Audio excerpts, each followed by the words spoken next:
Hello, everyone, and welcome to the show. Welcome. So I'm your host, Rob Hernandez, along with Joshua Sean, and our special guest today, Lisa, psychic medium and admin of Live Paranormal. How you doing, Lisa? Good. Thank you so much for joining us. I can't wait to talk with you about some things. Are we going to talk about the rock with the studded quartz that I live in? We're not there tonight. I was curious about that, but you're the star of the show, so whatever you want to talk about first, obviously, you can pick. So I got puppies. Yeah, word of advice to parents: don't ever get 3 puppies at the same time from the same litter. I love them, but I wouldn't do that again. That is good advice to start the show. Actually, that would be life-saving advice in some situations. Don't play with matches. Don't get 3 puppies from the same litter. It sounds, in theory, it sounded like a really good time. But when you actually get them home and then they're there with you 24/7, you go, what was I thinking?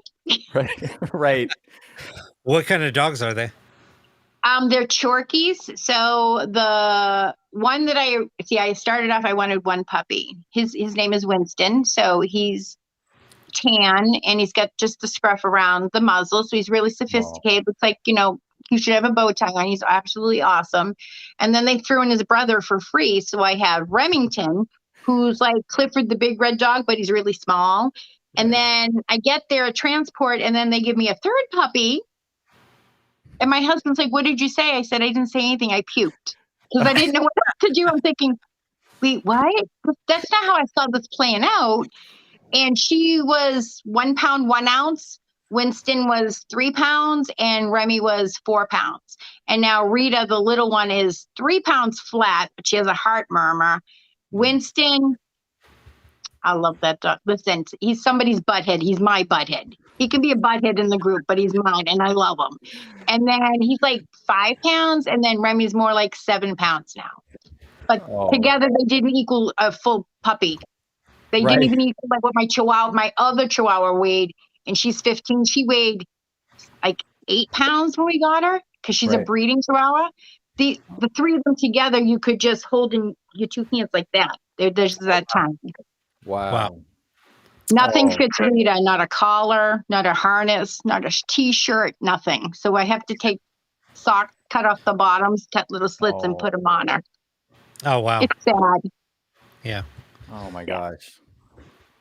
She's a little terror. That's why we named her after my mother, because my mother was all sweet until you messed with her kids and then the claws came out. So yeah, she got called my mother's name, Rita. We're throwing people under the bus, not even 5 minutes into the show. No, listen, I'm being serious because everybody loved my mother, but they would say the same thing. You don't ever want to, upset Rita with, you don't even like threaten her kids or whatever, because it won't work out for you. Right. Which God. I think qualifies for every mother ever, Right. You can kill each other, but don't try to kill my kids. That's not going to happen. Exactly. Oh no, I understand. I get it. So Lisa, even now, it might be like, hey.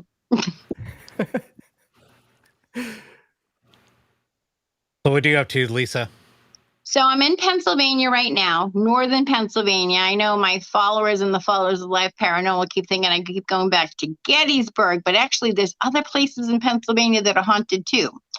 But I'm here to be a guest reader on Saturday for a local spirit shop. And then I was there tonight and we had how to create your own dowsing rods.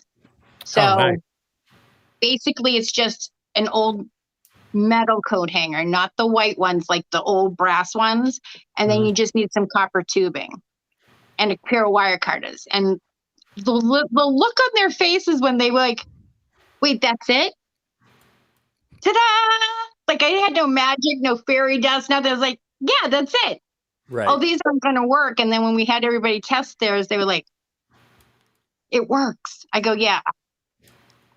I didn't put no magic in it. The store owner found the coat hangers because I couldn't get any in my area because they're a little too Greenpeace, Right.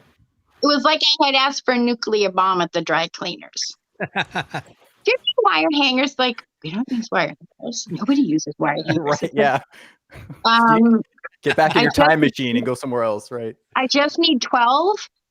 No, nobody has those. You know that we don't do that anymore. I'm like, okay, somebody had to recycle them. Every week you put them in your recycling bin, right? Who has them all? Right. That's a good They're point. going to be like Mummy Dearest. No more wire hangers. Yeah, that might have had, come to think of it, might have been the reason why that nobody uses wire hangers anymore. I don't know. But they had a good time, and you can gussy them up. But as a psychic medium, mine are completely stripped down because I want to be above reproach. And I love the people like, oh, you put a magnet in there. There's not much wiggle room before the copper wire and the coat hanger itself. So I don't know where I'd fit it in. And the fact that you can see inside of it proves that I don't have a magnet.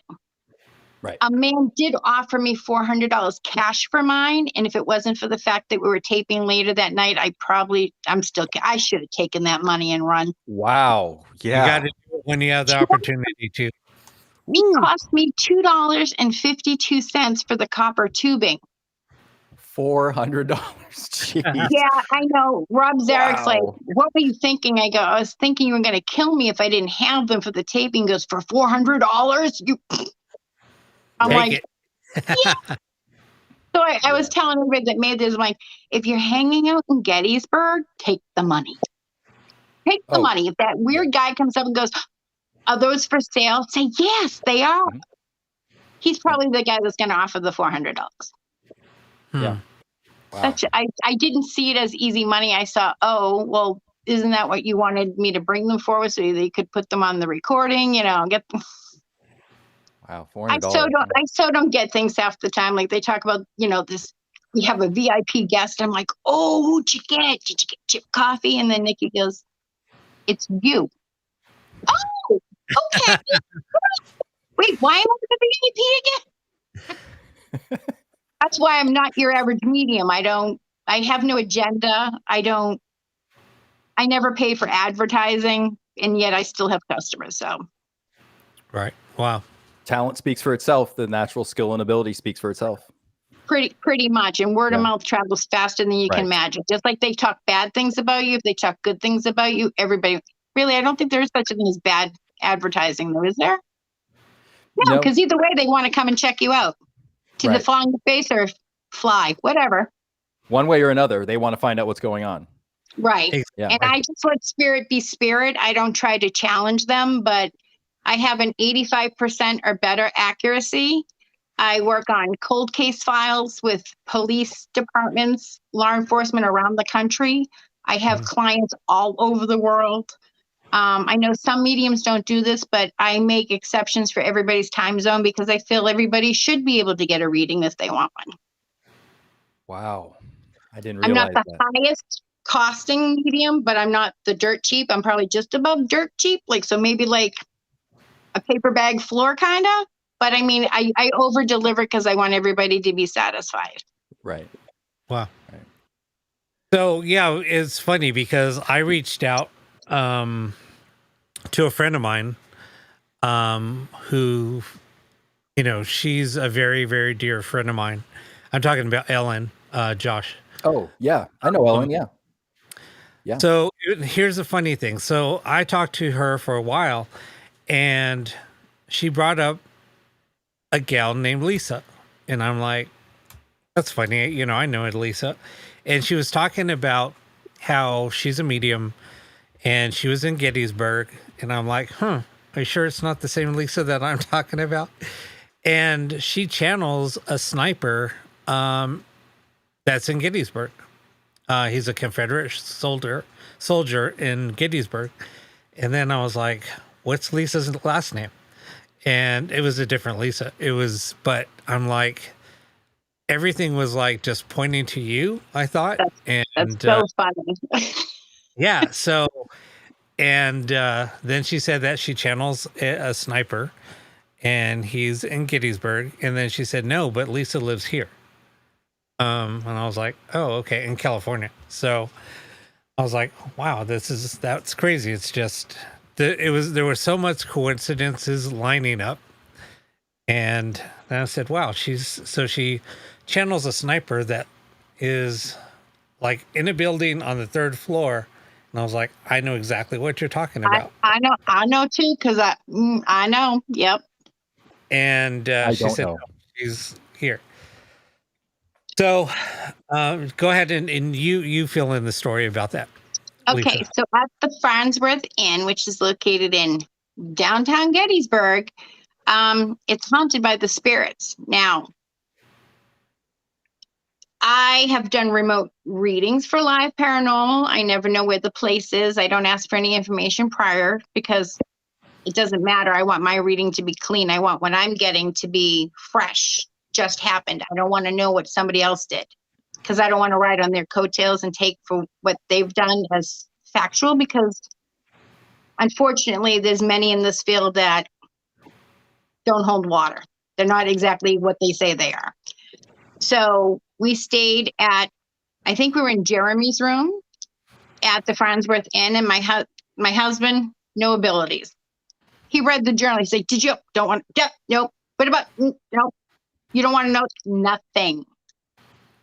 Rob had mentioned, like, you might want to check the lock on the bathroom door. Is something you want to tell me about? He's like, well, the door moved and like wasn't a draft or anything. Now I'm a psychic medium and here I am questioning him, right? Right. Okay. So we start off in the basement. I said to my husband, you want to come? Nope. You don't want to even meet them? Nope. What happened? Did you read that? No. He goes, that's why you can do this, because I can't do that. I read that. Nothing happened nothing happened in that room. Nothing. But prior to me coming here, when I drove, I had to ask Jeremy, I will be the only girl in that room. There's my husband, that's Jeremy's room, and then there's me. I'm a mom. Moms don't want to see nakedness, nor do spirits want to see any nakedness. We'll call it fair. So no activity happened in the room. Now, everywhere else at the Farnsworth, there was lots of activity. And I had been there one prior time, but I had only done the basement and the attic. So there's a sharpshooter who is connected to the shooting of Jenny Wade, which is a famous shooting.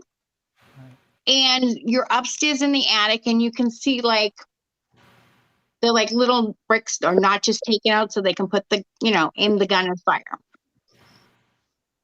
And everybody keeps talking about this Jenny Wade, this Jenny Wade, this Jenny Wade. Now I haven't fully said to spirit, hey, we're on. I flipped the switch. I asked the spirit, not because when you're driving, they will jump in as you drive through. So I've asked them like, I'm not working today. I'm traveling only. So we're there and I'm getting all this stuff. So I connected with the shooter himself.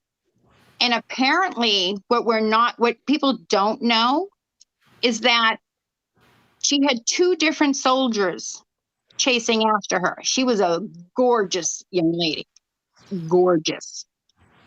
So you have Confederate and Union guys.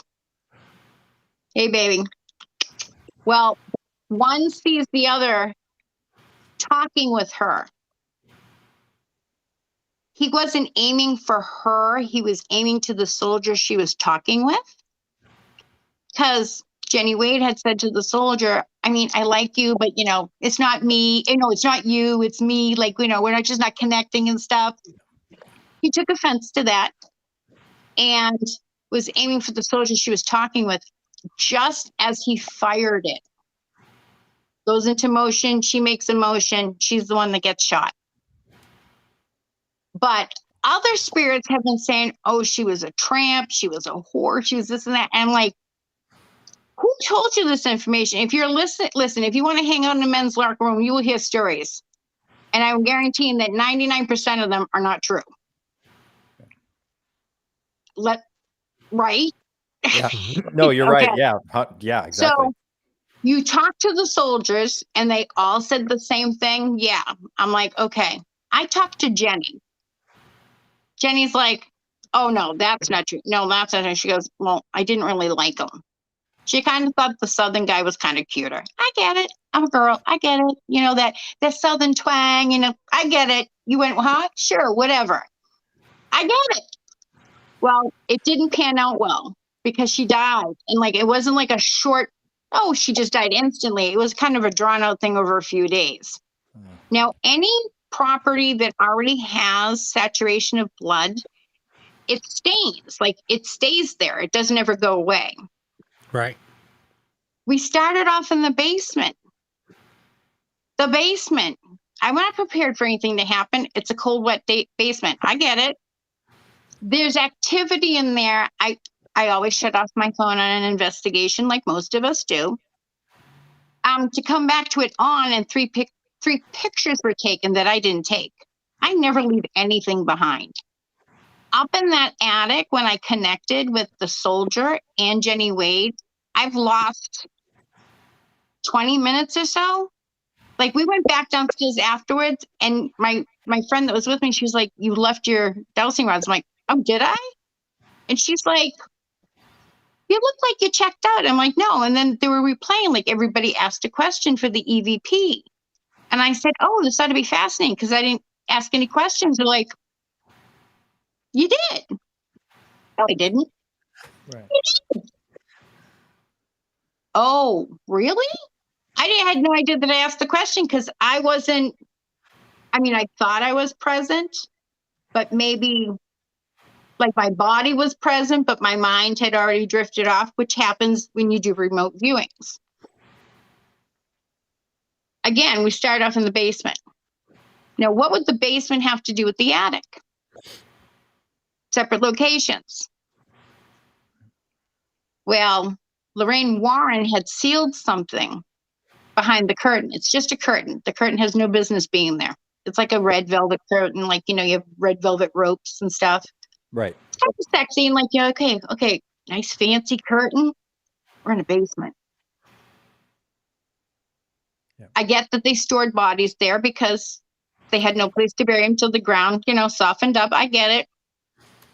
But yet I'm still looking at the door, and I can't get it out of my head. And Nikki says, "It's been sealed." And they go, "By who?" Like, because that's my first question. Who sealed it? You know, there's a difference between Joe Public and, oh, Lorraine Warren sealed it. So nobody wants to touch it. I'm like, Lorraine Warren sealed it? Yeah, I'll touch it. I trust her. The two Lorries you hear in your world are Lori Cabot and Lorraine Warren. You don't negotiate. If they said it's safe, it's safe.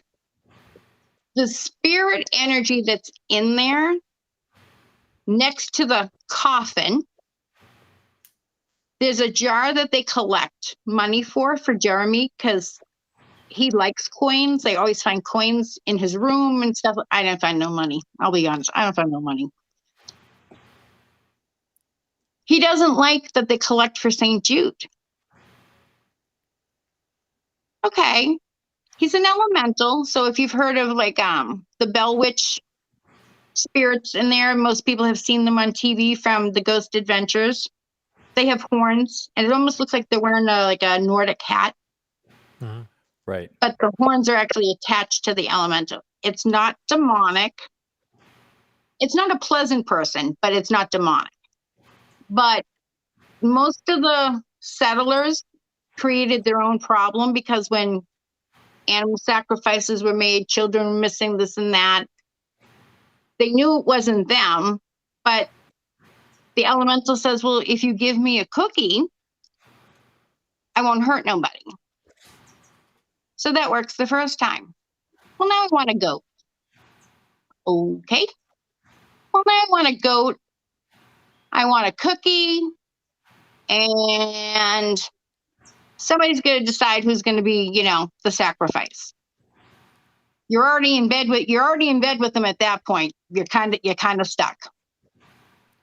So he's used to being paid off by the farmers, the politicians, and so forth. So he was seeing the St. Jude collection, which was people who were always leaving money in Jeremy's room. They're donating it to a worthy cause, which I think is a fantastic idea. He don't like it. So I'm like, Nick, could we move the container just like closer to the exit door and maybe not like in front of the door that's sealed, sure. Again, paying no attention that I had taken pictures because I didn't take them. They all look like the same pictures. Then I hear about the mirror. Okay. And they're explaining that the bodies were kept here. Some of the operations took place in the room above and the blood dripped through, which, yeah, that's a good thought. I'm like, okay, I get it. Again, we're in the basement. Out of nowhere comes this cold energy right up the aisle because they have church pews set in there. Everybody's looking at, I'm not saying anything to anybody. And Rob's like, not you, Rob, the Rob's Eric. He's like, what'd you find? And then I got the people behind me going like, you felt that too? Yeah. Did you see yeah? Did you, oh yeah? Why didn't you say anything? Because the first rule of Fight Club is don't talk about Fight Club. Let it play out. We're just witnesses. We're just here to observe till they, include us into the conversation. Then they start talking about the mirror, which I guess has been on a couple of shows where they borrowed it. And some people that have abilities thought they knew something about the mirror versus the frame and so forth. But I didn't see anything in the mirror. I'm getting something from another mirror further back in the room. I'm getting a negative space behind me in the corner, but that doesn't explain this cold energy. I mean, it's a cool, damp, it's a basement. Like stone, wet, damp, moisture, but it's icy cold. Like you would think it was like the middle of January during a blizzard kind of cold. It has no business being cold there because nobody else is shivering. But as soon as you should put your hand there, it's like icy, icy cold.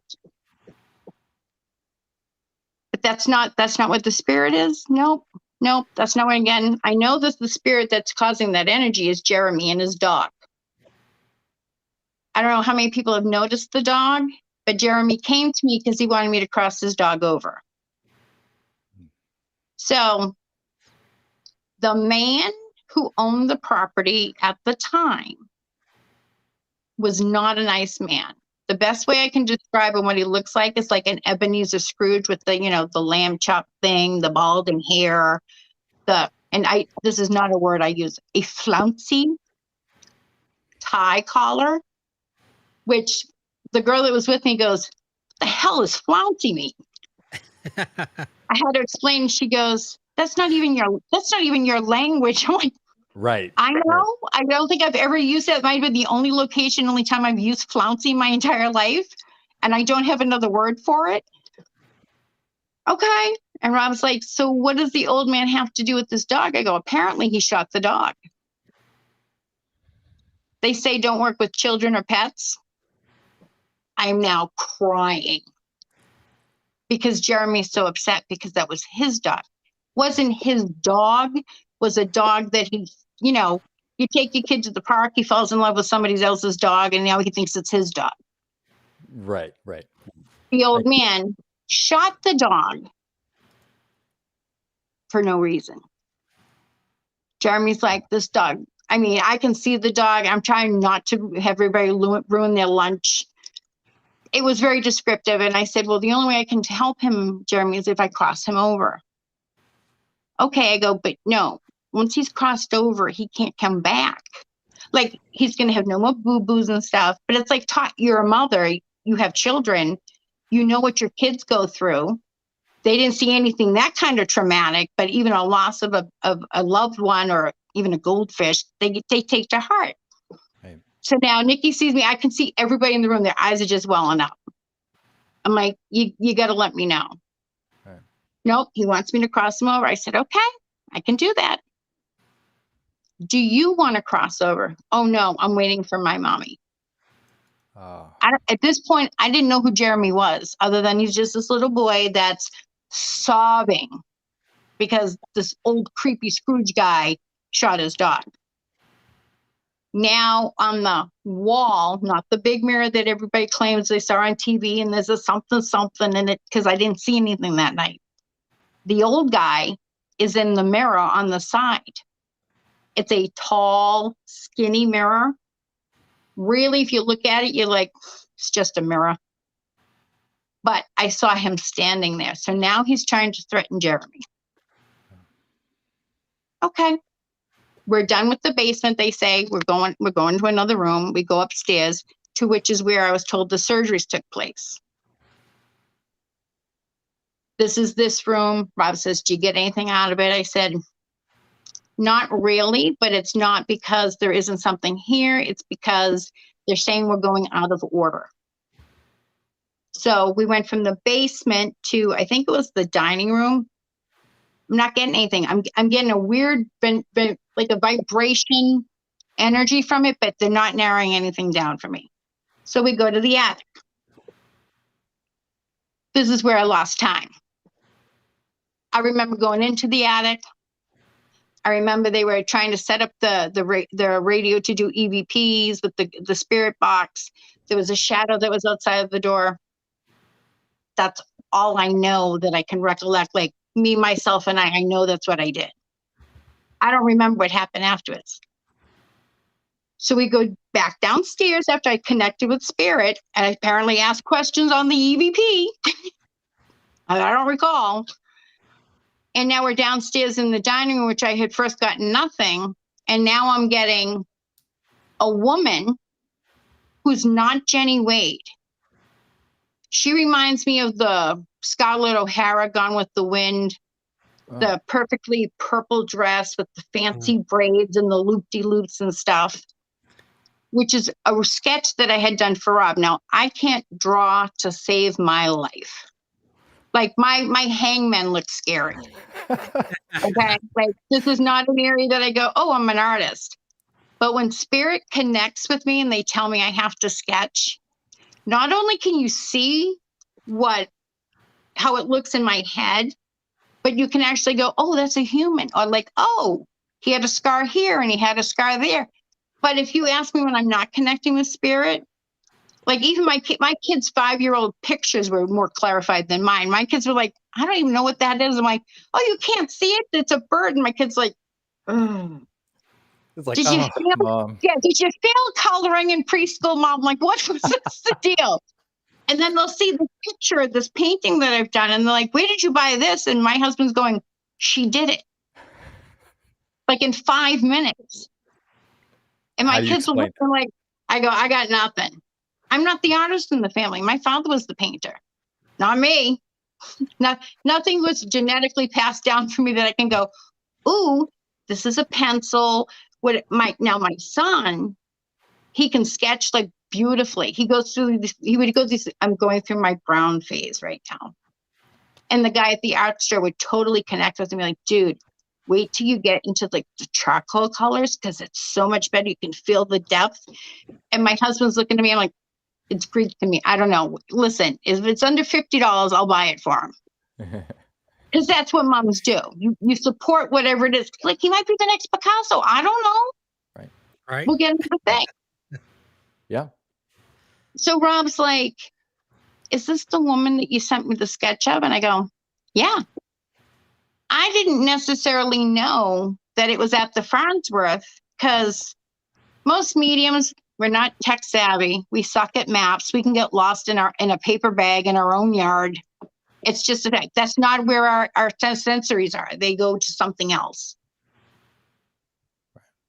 Rob says, that's weird. And I said, yeah, now I got a guy. And then they're starting to fill in like the stories of what they say is factual, which if it's a property and they have the history, be forewarned. There has to be a little wiggle room and some variance because one, we weren't there. The person that took record of it at the time, like history books,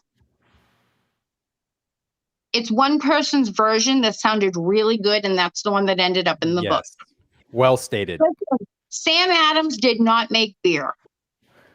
He was a capitalist in Massachusetts that would sell his mother's soul to make a buck. Welcome to America, people. This is the real history. I'm the idiot parent that encouraged my kids to question it because nobody else was there. Where's the documentation? Be prepared that if history later on turns up something different, you have to go back and change the history books. Just be open to some wiggle room. How did we go from a young lady who was absolutely gorgeous, who accidentally got shot, like every other person, whether it was a woman, a man, a child, a grandmother, they would sell fruit, whatever they had to make money to buy supplies that they needed to survive. I mean, this was not, you didn't have no 7-Eleven. There was no Store 24. Yeah, exactly. It was like, if you had a piece of corn, do I want to eat that for myself, or do I want to cut a small sliver and then sell the rest, which would allow me to buy bread and maybe a slab of bacon so that I can make this watery stew at least taste like I'm eating something? That's how they had to live. Mm-hmm. How did she go from being this gorgeous young lady to being a total tartlet working the corner? I don't buy it. And then people like, there's no way a sharpshooter with the rifle technology that they had could have shot her. I'm like, you do realize that the sharpshooters aren't included in the regular population of armory supplies. If you were a sharpshooter, generally you had your own rifle going into the service, or they paid top dollar for one that was qualified. So you were actually getting a better sight. It was even like, it was specified. Specs were down to your your qualifications and stuff. Right. So it's totally plausible. Now, I don't remember this guy being in the attic, but he said he was there, and he said, don't you remember, like, when you asked? No. What did I ask you? You're talking to the spirit. So you're saying this woman, Ellen, who knows the woman Lisa, who channeled the soldier, it's exactly the scenario that happened.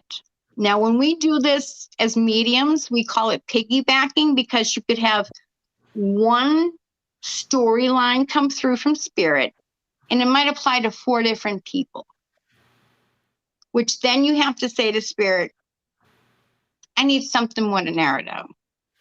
Like, there's plenty of Lisa Maries in the world. Lisa Marie Presley, right? Right. Yeah. Who I'm named after. Wow. Okay. I can see. And I mean, Lisa's a fairly popular name at that time, but what makes me different from everybody else? Right? Mm-hmm. Well, that's the same thing when we talk in sharpshooters. They have a signature mark. Now, anybody that's from Massachusetts knows the movie Shooters, the Wahlbergs. Right. The family icons. And let's face it, they do a lot of movies about Massachusetts, based in Massachusetts, and they do it well. Unfortunately, they have to sell the fake accent, which we don't sound like. That's true. Because why would you have to go to learn how to talk from Boston? You were born in Boston. Right. Just a second. And then my son would be like, they don't talk like that. I know. Just go with it. It made them money. Be happy. Move on. Well, this guy here that was a sharpshooter that everybody said, was a soldier, just a random soldier. Then he became a sharpshooter. And, he intentionally shot Jenny Wade because she was a tartlet, this and that. And I'm thinking to myself, that's not what I saw at all. That's not even what the spirit said. Okay, so now we're moving on. We go down the stairs. We go out to, I don't know if it's a campsite per se, but that's where like the rations were given. There were tents, canvas tents at that time. If you've been to the Fransworth, there's a little brooky stream that runs underneath the property, and there's cobblestone. It looks really pretty. I look at it and I see it's bloody red. There's body parts, and it stinks. People still drank the water. Wow. Can't imagine why everybody got sick, right? Yeah. But for each part that I'm going to, there's another spirit that wants to give their point of view. So in the court of law, we have he said, she said, and the truth. There's 3 versions. Right. But I've already spoken to Jenny Wade. Right. So I'm thinking, that's not what she said. Like, you would think the spirit herself, when she was walking on earth, knew what she did. And she said to me, I would never. she's like, I was hoping to score a kiss with the guy, but like what they were saying about her, like she was all but like the old woman that lived in the shoe. She was going to have 37 kids. She was going to be like the librarian that, and so forth. So I found out that part. Okay. Go back the second time. There's still some parts of the store, the location that I haven't seen yet. Like I never went to the tavern. We didn't check out the other rooms. So I'm going back again for Rob and Nikki. Mm-hmm. And I think that's where they had some other people there. I don't remember their names, but I was more focused on spirit. And that's just how I am. Like even when you guys do your live and you're playing the EVPs, I'm not looking at the screen. I'm closing my eyes, listening to the EVPs to try to catch every word that I can. Or try to follow one person's vocals that I think it's the same spirit. Mm-hmm. So I'm not looking, even when I do readings and I type them, I'm not looking at the screen because I suck at typing. So I'm a 2-fingered, sometimes 3. But I'm doing this, so I never actually see their questions necessarily that they're sending in. And then like, how did you, both our answers replied at the same time. Like, oh, I didn't see that question. I was referring to the 2 questions up. And she goes, but how could you answer? How would I know? Good question. I mean, people can Google. I have enough problems trying to just log on. Like, did I give that password? What was the you know what I mean? Like, this is not my forte. Well, here's a little background to that. When I told her I have to send you a link, she said, a link? And I said, yeah, it's kind of like Zoom. Rob, I don't know how to Zoom. And I was like, I'll walk you through it. Don't worry. If you have any issues, I'll walk you through it. Yeah, because he's like, oh, so it's like a Zoom. I'm like, should I call in? He's like, oh, no, it's like Zoom. I'm like, okay. And I'm thinking, I'm going,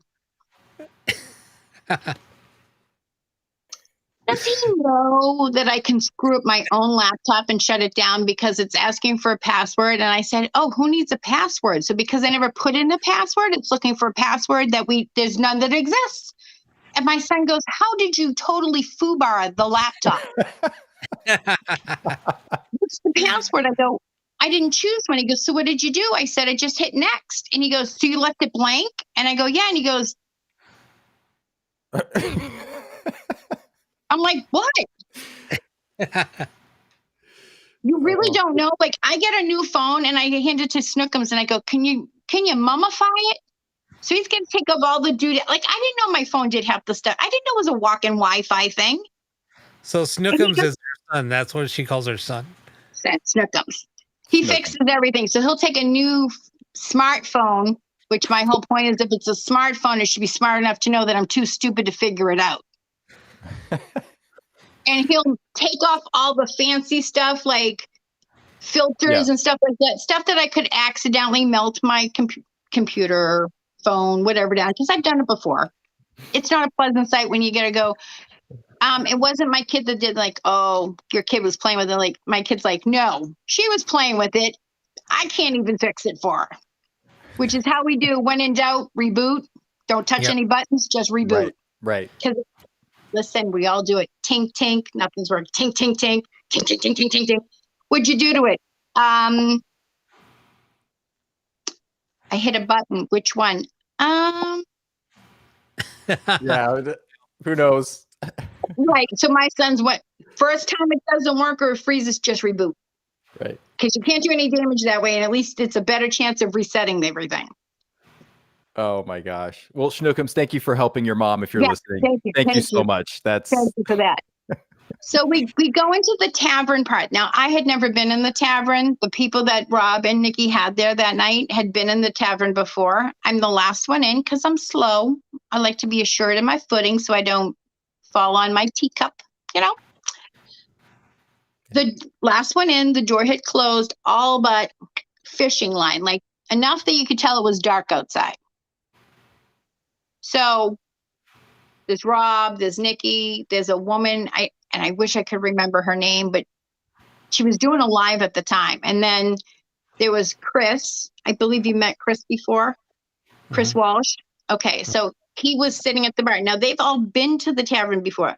When I go to places, I don't hang out with the locals. I go to get something to eat. I go back in my room. I eat. Don't even have the radio on. I'll crochet to get focused and centered before I go and do my thing. But I don't talk to anybody because I don't want their opinion. I'm super careful because I like it squeaky clean. Like I want to be the one discovering it. Let me be Christopher Columbus. I want to see what the spices look like. Let me do it. Right. The door slammed so hard and fast. Remember, it's only open a crack. To get that kind of force, you literally have to take it off its hinges and come back with it. Like Hulk Hogan's holding it. Like, That boom, hard? Wow. it was loud. And I jumped. Everybody turns around like, oh my God, what happened? Did you fall this? I'm like, no, I didn't do anything. They're like, what happened? I'm like, it scared the crap out of me is what it did. It wasn't like I was running away. I just turned around right away. I'm like, whoa, look, come on. You want to bring it? You know, don't be sneaky about it. We can't justify. He goes, you were the last one in. We didn't hear it slam. I go, I know. I said it closed. I was waiting for it to click, but it only stayed open a crack. Chris is like, all right. So now he's checking it out. Nothing. Now I take a series of 3 photos. Boom, boom, boom. Kind of like what happened to my phone when I left it in the basement, but I wasn't doing it because I didn't notice it until I had actually got home to Massachusetts. Now I'm seeing stuff. Again, never been in there. The lights are off. You know, it's typical ghost investigating. You know, lights are off. You know, you get the little flashlights and stuff. I'm like, Chris, come here for a second. He goes, what? I go, what are you seeing this? And he's like, oh my God, there's a guy there. And I'm like, yeah. And Nikki's like, oh no, that's the statue. So they have a statue behind the back end of the tavern, which everybody thought that's what I was talking about, which I could see that, but that's not even the area that this guy showed up. Nikki goes, that looks like the guy that used to work here. I'm sorry, I said used to? He's sick, right? And she goes, no. And I go, he's dead? Yeah. So then she calls somebody else over and I've never been in the tavern. My first introduction of the tavern was like, hi. And I'm like, I'll go last because I don't want to fall and I don't want to cause anybody else to fall. I'll be the last one in.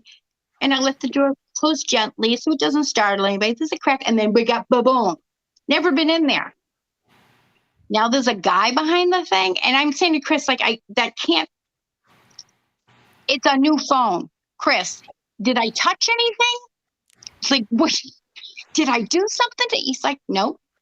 Take a series of 3 again. Now the guy isn't behind the banister. He's sort of peering out. There's lights on the register. So you never shut off an electronic register. Like, you know, when they do your order and they punch it in, like it's like a touch screen. Right. It never actually shuts off. Like you can turn off the screen, but it doesn't shut off the lights that show as it's on. Okay. Right. Yeah. It's now running all sorts of lights and it's making noises as if like a credit card had gone through. Nobody's near it. Oh. So now Rob's trying to debunk the stuff that I took, which I'm still sitting there going, maybe I hit something. So I'm just taking rapid photos. Because sooner or later, like we'll figure it out. Only in the first set of 3 photos is this guy. He's not in any of the photos. There wasn't time enough for me to look at him, let alone time for somebody or me to stage it. It was like click, click, click, click, click. And you just slightly moved. Only in the first batch of photos, he was not in any of the photos. Wow. Right. What happened in the town? And Nikki goes, I really don't know. I'm like, am I the only one that's experienced it? They're like, well, if you experienced it and you're hallucinating, then that makes all of us hallucinate. It's like we're all drinking from the Kool-Aid now. And Rob's like, I need you to do a live. I said, okay. And he's like, no, you're live now. Oh, great. So they just saw this short, blonde, pale medium freak the F out live. coming in the door, the thing closing out, and there's nothing there. Wow. I didn't touch anything Right. because they all thought that I had fallen.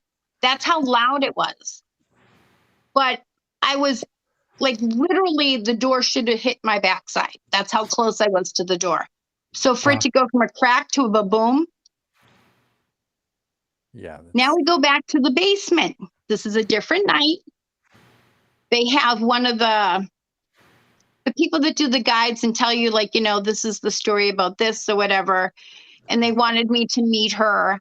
And so she was doing her thing. And I said, oh, I'm sorry. I hate to interrupt you. I said, she was talking about this serial killer that was known in Gettysburg and this and that. And the only reason why I got caught because he got a little cocky. And I'm like, yeah. I said, you said there was 33. And she said, yeah. I said, he just corrected you and said 34. And she just looks at me because apparently she has had experience with this ghost. Again, this mirror is the one that's famous that they borrowed, put it on TV and stuff. Mm-hmm. I didn't get anything on it the first time I was there.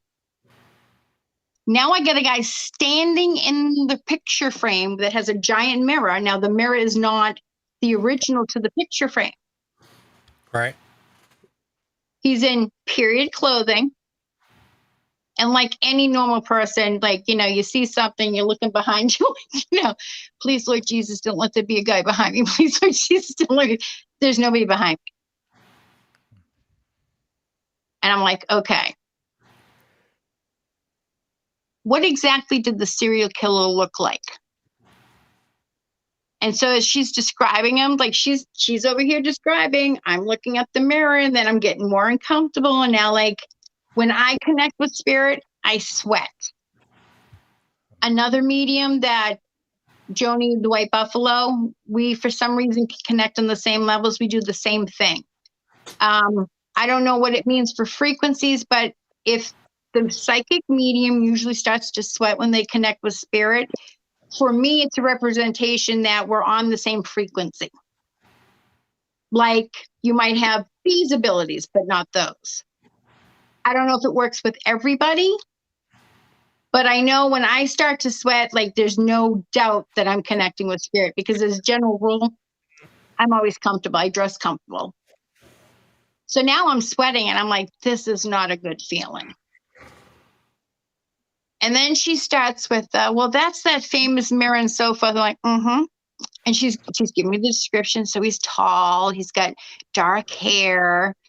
And I said, by chance, was the jacket, did it have like a brown lapel, which is different from the bluish black velvety thing that he had? Like, it was like two-toned. And she's like, and she's a historian and she's a teacher. So she knows, like she goes in, she's holding letters, like she's touched the stuff, like she knows what she's talking about. How would you know that? And she won't even turn around. She's like, the look of fear on her face. She's pale too, but she just turned white. She's like, wow. He's behind me. I'm like, how did you know the number 34? I said, because I was half listening to you till I saw the man in the mirror.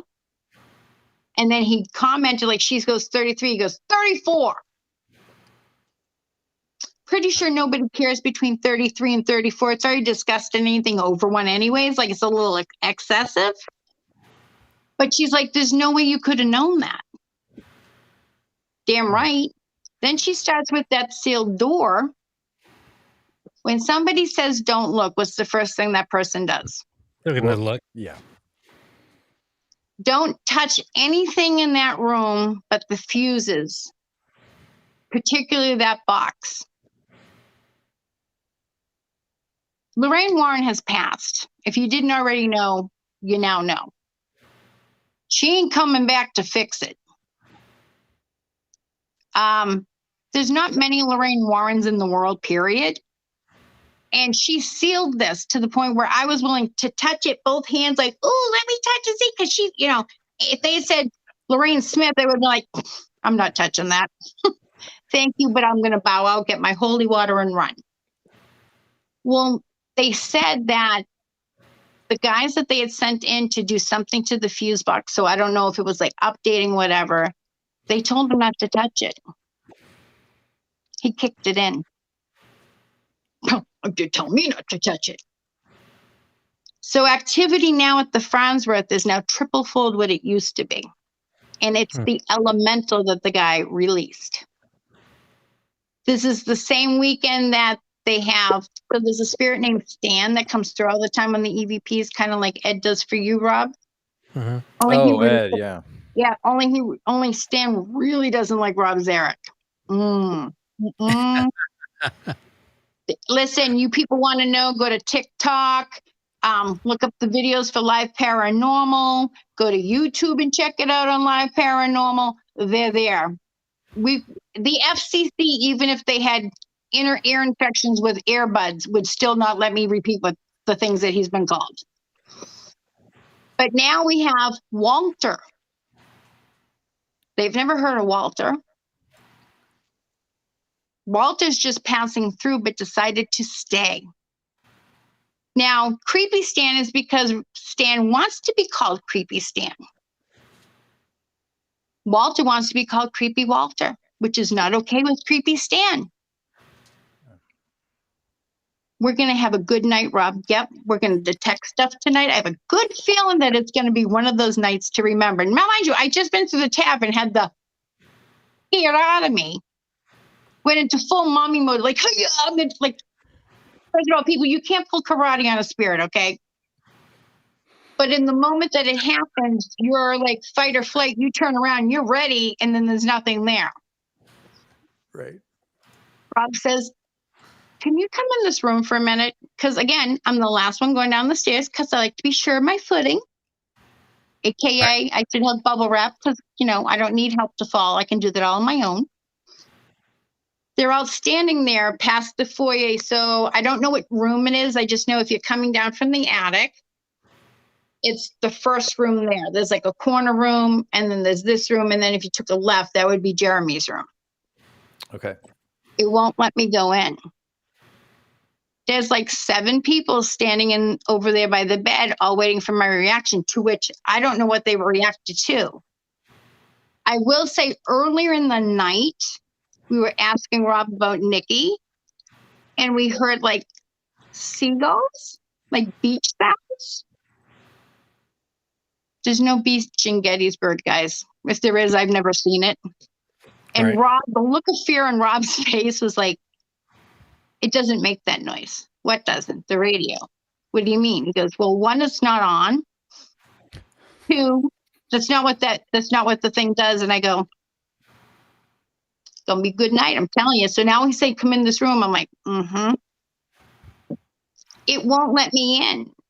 Now, people will say that, you go in, you feel like a barrier and whatever. Hi, I'm from Boston.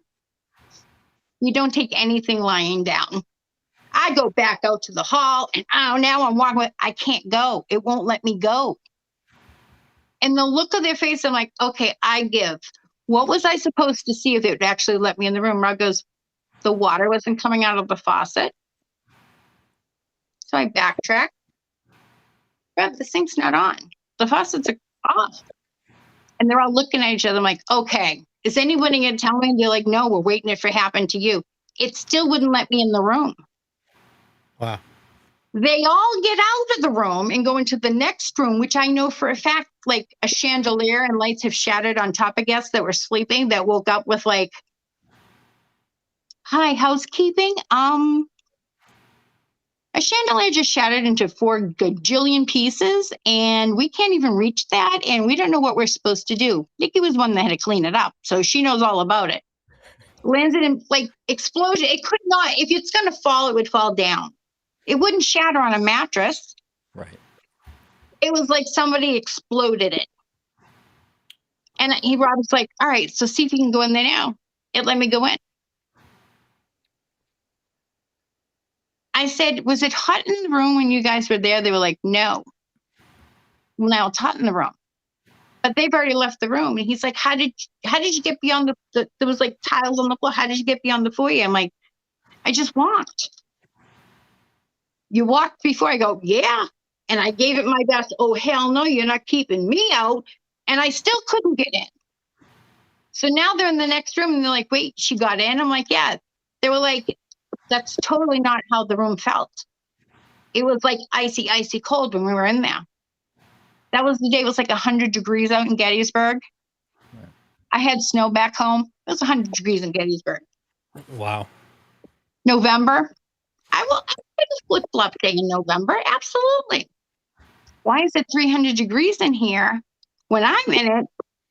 But it was icy cold when you guys were in it. There's no logical way. They've got all sorts of I don't have doodads. I love doodads.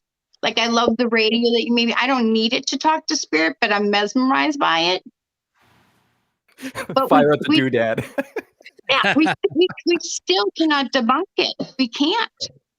Right. After that, it was just sort of like, yeah, I think we're just going to take a break now. You know what? I think we're probably just going to go to bed now. So now I go back into Jerry's room because that's the one that my husband and I are staying in. He's like, oh, how was work? Good. He's like, you didn't read any of the stuff? I go, what are you talking about? It's in this little book. He said, people that have stayed there have commented. No, I'm not going to read it. He goes, I'm thinking you probably should. And I go, why? Nothing's happened in this room. He said, not while you were in the room. But he still won't tell me what happened. Wow.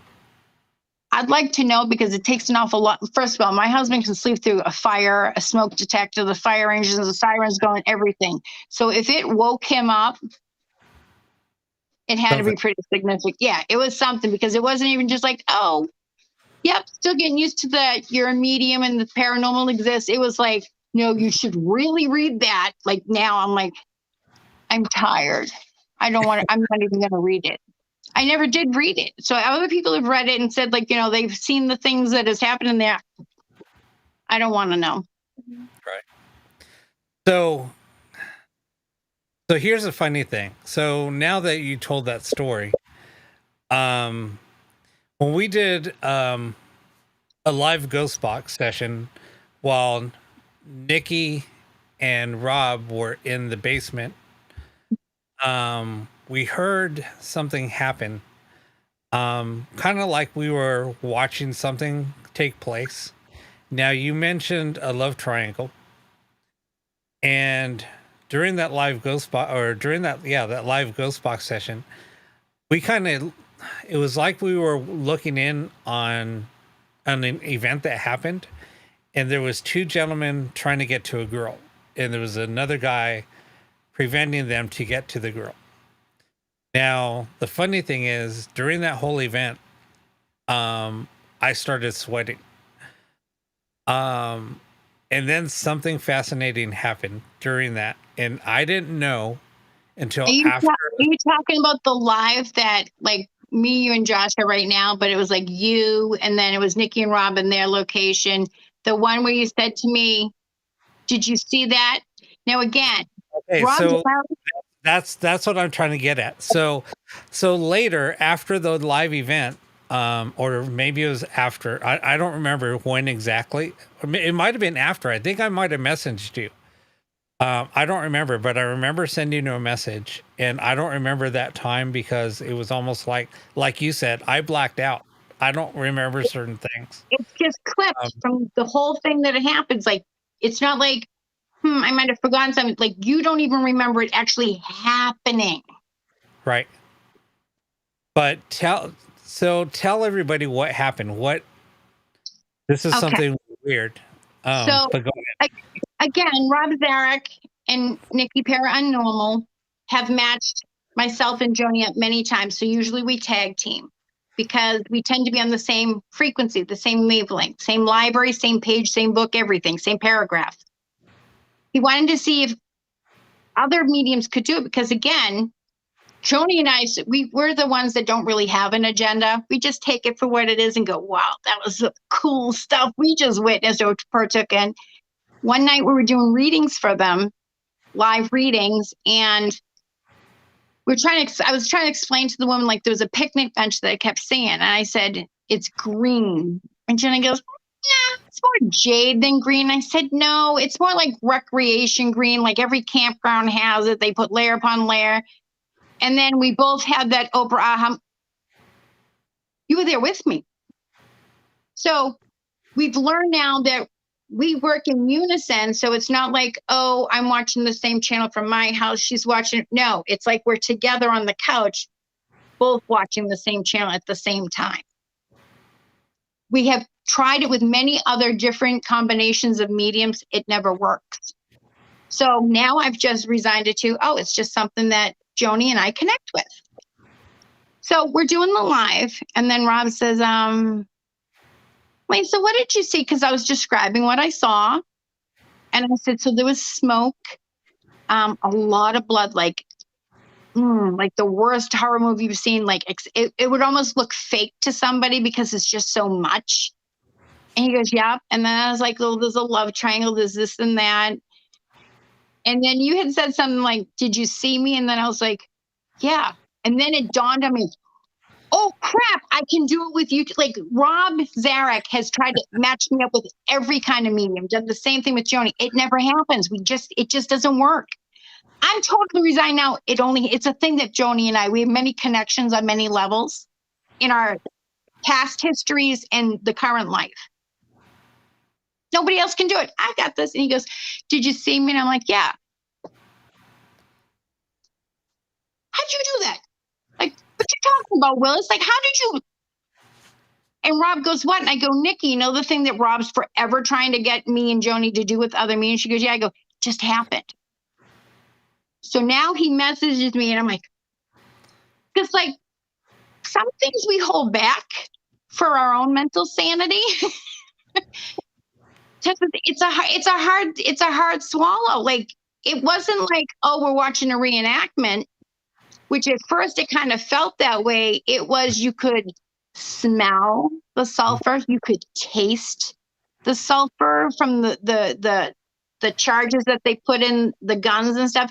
It was like afterwards you were sort of like, you know, when you leave a Grateful Dead concert, like you want to take a shower to remove that extra essence kind of thing. It's that kind of smell that's permeated you. You were there. It's not like, oh, we just saw it. It's like you're standing there. Like you should be checking your shoes for mud. You know what I mean? Like this is the kind of realness it has. Right. And we still have yet to figure it out because we were just talking the other day, like, yeah, like it's weird that we connect on the same level. Like tonight prior to coming on, you were like, no smoking. You smelled smoke. Oh my God, the smoke was, so she's smoking and I'm like, oh my God, you got to get that smoke. You got to stop smoking. I mean, the smoke was so strong. It was literally bothering me. And I was like almost gasping for air. I'm staying at a friend's house. Wait, you can smell smoke? You can smell that smoke? And I was like, dude, it's so bad. So I have my own page. I mean, I manage the page for Live Paranormal, and if you're in a chat and you're using some no words, I'll be the kind smile that goes, I love you, but I'd love you not to use that word because you're going to get blocked or we're going to get banned by Facebook. Right. That's how it is. They don't care who we are. They're going back 10 years, so it doesn't matter who you've offended. They're going to catch you. Right. Okay. Everybody in this house smokes. She's my page manager. Because the stupid incident with the GPS, I got lost. It shut down in the mountains. I couldn't get anything to come up. So when in doubt, reboot. Yeah. I rebooted and the only address that came up was her address. I had no idea where Forest City was. I thought it was like the next town over from Gettysburg. So here I am this whole time thinking, oh, I'm only like 10 minutes from Gettysburg. There's a storm rolling in. It's pitch dark. I just got on a roller coaster road that I don't get seasick, but I literally had to stop so I could, get some fresh air. Right. I just show up and she goes, how the hell did you get my address? I'm like, shut up my GPS. Now the woman's house, who is the woman, Lori, who was the tour guide at the Fransworth, I was supposed to go to her house. But again, I'm driving. I suck at maps. GPS is my Bible. I follow whatever it says.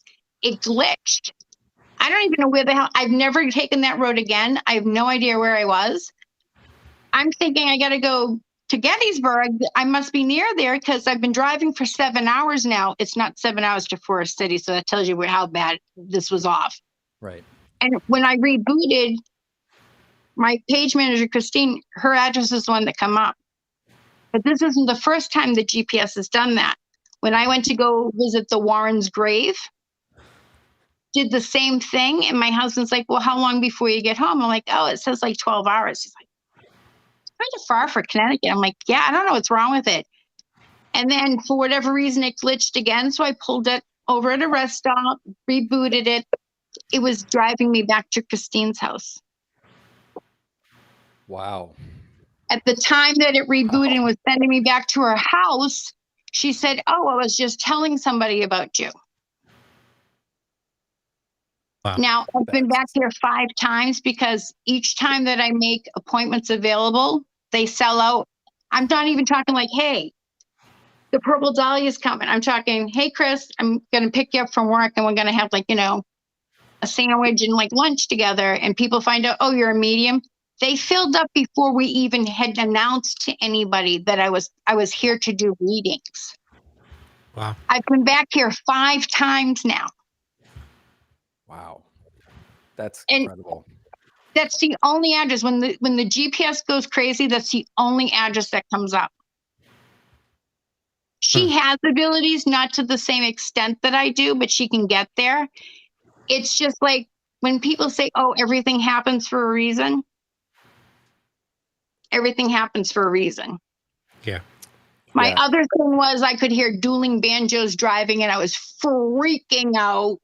Like, oh my God, I have no GPS. There's a mountain on either side of this road and I have no idea where I am. Where are you? If I knew that, I wouldn't be calling you and saying I'm lost. How do you get lost? You got a GPS. Right. I'd like to know that myself. I'm freaking out. There's no place to pull over without me seeing dueling banjos and reliving that movie moment that I don't think anybody wants to relive.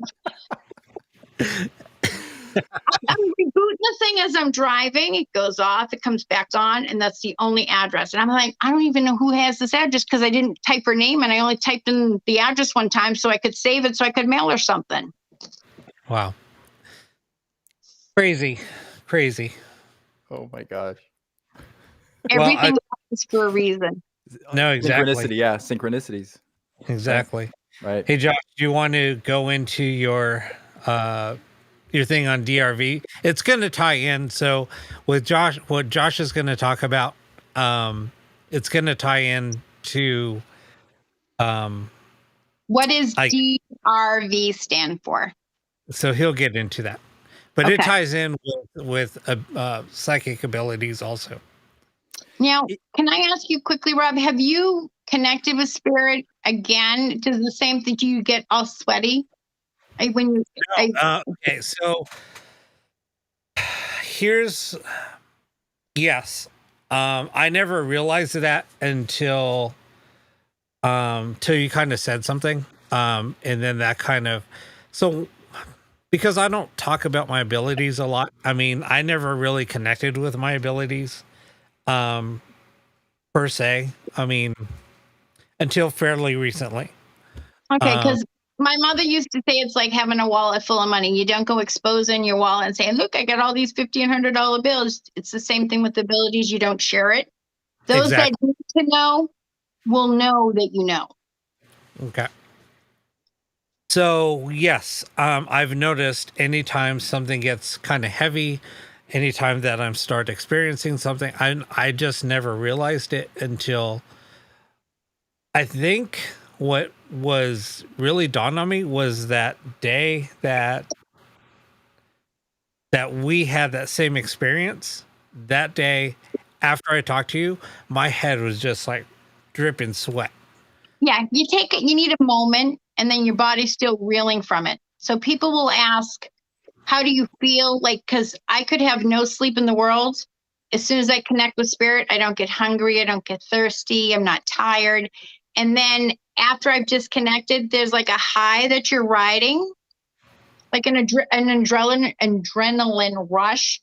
Yeah. And then it sort of tapers off. So I can totally understand why you're sweating for like the day after. No, I mean, after that high, I literally crash. I mean, I crash and I crash hard. If that makes sense. Yeah, I can drive from PA back to Massachusetts, and it's supposed to be like 5.6 hours. I've done it in 3. Wow. Wow. With no sleep, no caffeine, a pack of gum, and some good music. Yeah. Wow. At least coffee. I need some coffee. At least. Wow. Coffee does the opposite effect for me. Like when they say, right. the cough medicine with codeine will make your kid sleepy. It was like, yeah, I gave my kid They're double wired. so they're peeling up the wall. It's okay. They're going to fall asleep sometime. Yeah, at some point. One of these hours here. You're right. Oh, So, Josh, you want to get into that, and then after that, some people have some questions for you, Lisa. Ooh, nice. Do you want to let's make them clean because the moderator's on air. Do you want to handle the questions first, since we're kind of tying into what Lisa was speaking about? Whichever way you want to do it. Yeah, I mean, I don't want to break that up, because if people have questions for you, our audience comes first. My boredom bombs on DRV. I can do that at any time, really. See, why do you guys think it's boring? Like, I'm like a common person as far as technology, and really, I mean, moderating, my job is make sure they don't cuss. I actually understand what you're saying, which scares the hell out of me. Like, how did I? Yeah, I did it. Yeah, he said that. Yeah, I know what that means. Oh my God, how did that happen? Because usually it's like talking to my oldest son. It's like he leaves the room and everybody goes, "Did anybody get that?" No, I got nothing. My husband's like, "I got nothing." I'm like, okay, so just smile and be polite. Yeah. But I actually absorb what you guys talk about because you break it down and you're very thorough. Well, we try to be. Yeah, thank you. I mean, after 5 minutes, I'm in my head. I'm like, okay, let's wrap it up. Like, let's get this over with. So I think I'm rushing myself at times. I don't know. It's interesting. So whichever order you want to do. Let's knock out the questions, Rob. I think because we're already flowing. We have some things fresh in our mind. Let's handle those questions. So yeah, does anybody have any questions?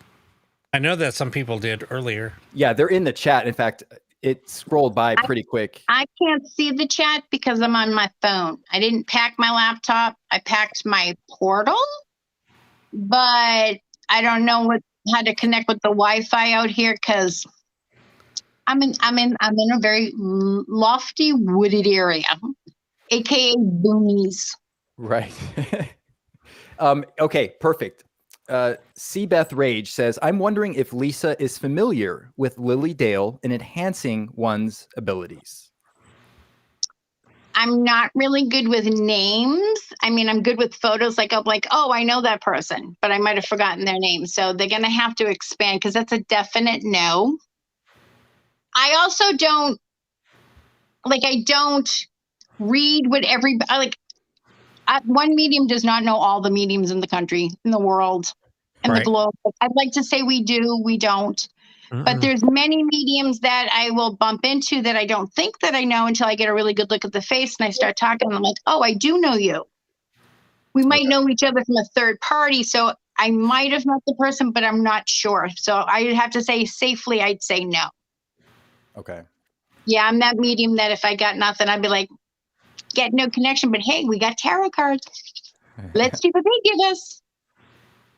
So it's a place in New York to enhance mediumship. Then yes, I do. Because one of the other live paranormal shows, the ones that do the table tipping, that's a trip. Want to see a medium freak out? I've seen it on TV. I never participated. I was afraid to touch the table because I thought I was going to get zapped. So my friend Ellen, who was telling me about the medium Lisa that channels the sniper, she does it. It's a trip. If you ever experience table tipping, it's a trip to be a part of. Listen, as much as the owner of that property that you and I both had to go to, unfortunately, we weren't working there the same night. I as a general rule, you always see me and I never have sleeves on because it's just uncomfortable when connecting with spirit. So they were trying to look for batteries and stuff like, does she have magnets under the table? Are these magic candles? Yeah, they kind of are. I bought them 3 for $25 at the Salvation Army across the street tonight. No deal. And then he's looking underneath the table and I can see Rob shaking his head. And Nikki's like, what? I'm like, oh no, wait for it. I already know. Wait for it. He goes, your feet don't even touch the floor. Yeah, because I'm short. So you give me a short chair? No, you give me a tall chair and I look like a toddler in a high chair. And I'm like, I think we're going to need a phone book. And everybody in the room goes, what's a phone book? Not making any friends that night. Oh yeah, my but gosh. the people that allowed me to experience the table tip and had told me about that place, I've been invited there. It's like a retreat, I guess, for people with abilities. And so it's like you'd be with the other people that have abilities and, do mediumship and so forth. I've been invited there and I was told it was a very nice place, but haven't been there yet. I gotta use up all my energy here in northern Pennsylvania after 5 trips because I'm sure I'm coming back for a 6th time. Right. You know you're going back. Yeah. You know Right. you're going back for a 6th I time. go, oh no, I'm done. And then see you next month. Yeah. Yeah. No, I'm not coming back this time. Once I'm done with them. Like I've already said it, no, I think I'm done with Northern PA for a while. And they're like, sure you are. Sure We'll see you soon. Yeah. You'll be back. With a fine view. Is the place in New York in upstate New York? I was told it's not as far as the Hinsdale. So it's got to be like the most major kind of city type thing before Hinsdale. So, but it's definitely a rural place. So it's not near Buffalo. No, actually, okay. I think they looked it up on the map because I know I'm from Massachusetts. I used to live in Somerville, which is connected to Boston, like walking distance to the Boston Garden. I'm now actually closer to New York than I am to Boston, where I am in Massachusetts. I'm up by the S.K. Pierce Mansion, that dull house that nothing happens in. Okay. You have to sign a waiver to deliver the mail. What? Do you want to read them? Oh yeah, no, I'm sorry to adjust my sound really quick. Yes, Kanga Blue says, what sense is your best communication with spirit, Lisa? I'm sure you use some of each, but what is your strongest sense? Okay, so I'm a natural born medium, which means I'm not as refined as those other people that have, taken mediumship and internships and stuff. I was born this freaky way. I just embrace it. Be yourself. If you're going to be anything, do it all the way. The first sense I got was usually just, my mother would say was my mommy gets. So I'd know when something was wrong with whatever child by where it hurt in my stomach. To the point where I could be food shopping, leave the cart. We got to go now. Let's go. We're going now. To find out the school is on a lockdown. Wow. But when I had the first real awakening, it smells. Not like the smelly spirit that chased us out of that location particularly, more like I was connecting with somebody over in the United States. And when you get a message and it's so strong, particularly the smell, you never want popcorn till you can smell it. And when you burn popcorn, you can never get that smell out of the house. Right. So it's that kind of strong. And I kept pushing spirit away. I'm like, nope, I'm not telling her that. Nope, not telling her that. And my friend, she's like, what are you struggling with? I'm like, okay, I'm going to say it. I go, don't hate me. Don't laugh at me. I go, what the hell is boiled fish balls? And she goes, oh my God, no. Oh my God, no. Yes, I'm smelling it. What the hell is this? And then just tell me why. She said it's an acquired taste with the generation, great grandma and so forth. That's one of their dishes. I go, wait, they ate it? And she goes, yeah. I'm like, oh, no.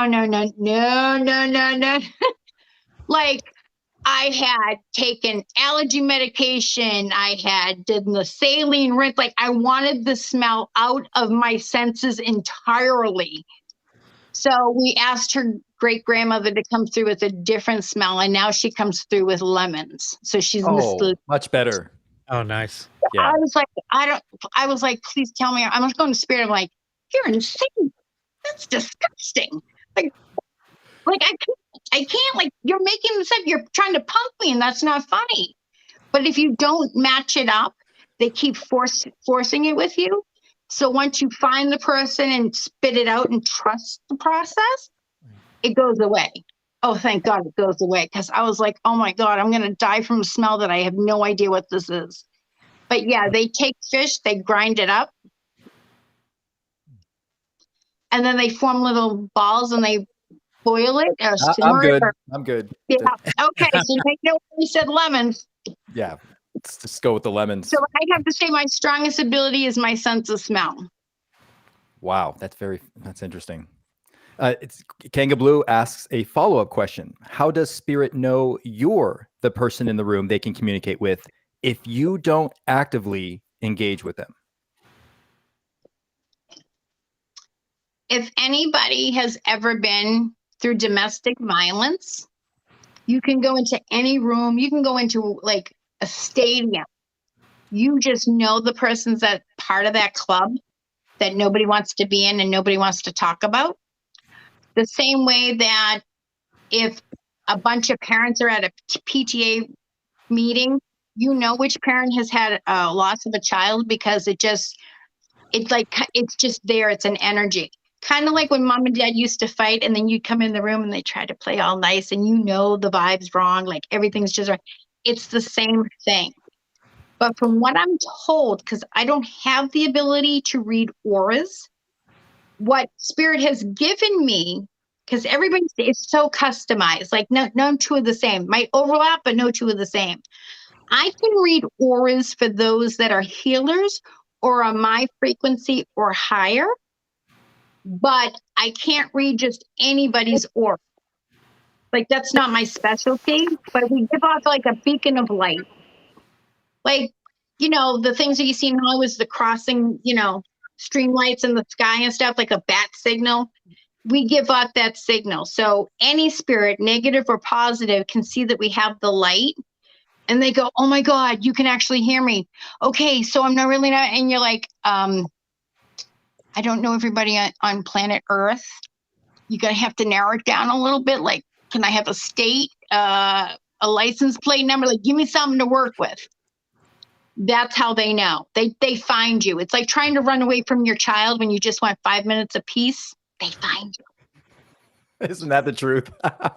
They don't want you until you have to go to the bathroom or in a shower, and then they have to talk to you. Right.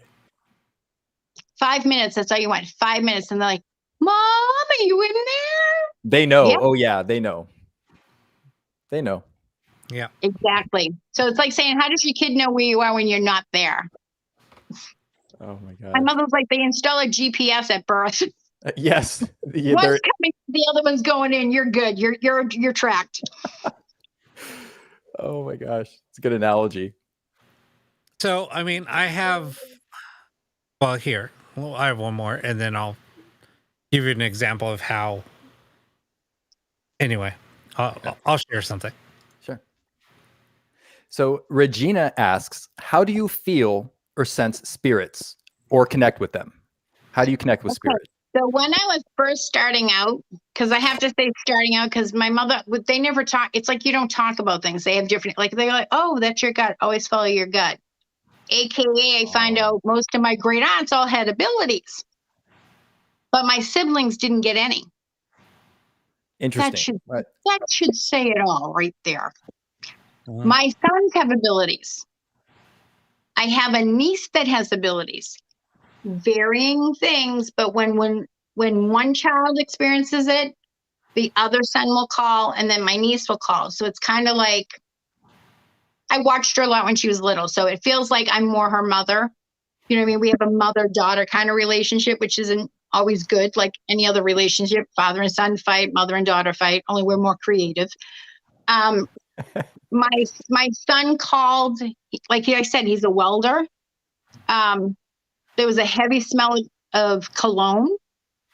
And the guy next to him, like, jokingly said, like, Jesus, dude, what are you doing? The walk of shame? You laid it on a little heavy. And Cameron goes, you can smell that?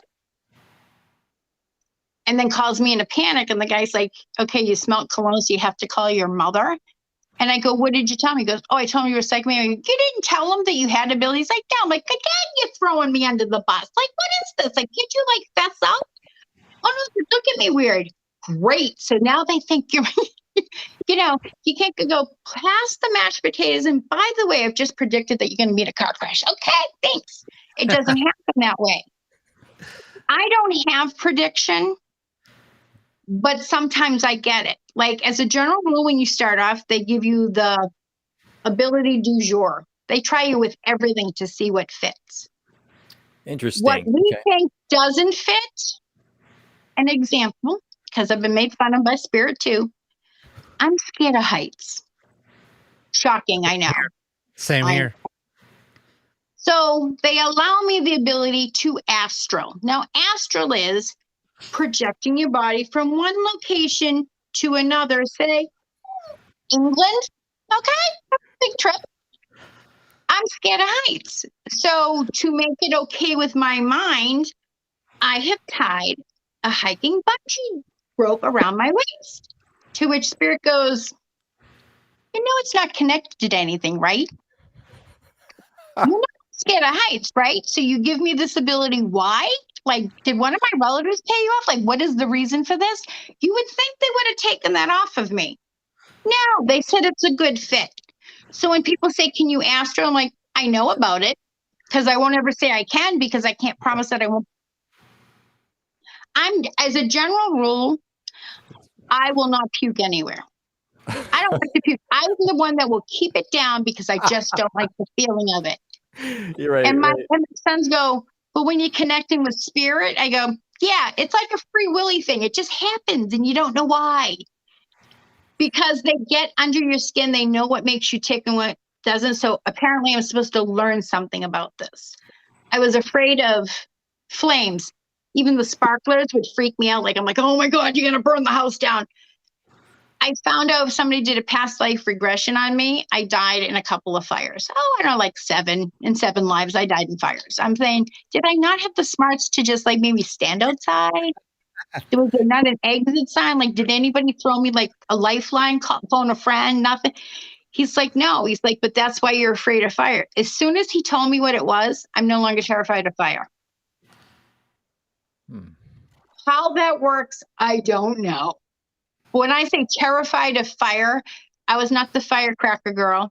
I was not even a sparkler girl. Even those little snaps you just throw on the ground, they go pop, that would freak me out. Once he told me that I had died in a bunch of fires, and I was like, so am I getting more stupider each life? Or like, am I getting smarter? And he's like, no, you're done with it now. I go, so what do I do? He goes, what do you mean? Well, if I'm afraid of fire, is this going to continue? He goes, oh no, it's over. Just like that, because I don't feel any different. He said, no, it's kind of like hindsight's 20/20, but it works in both directions.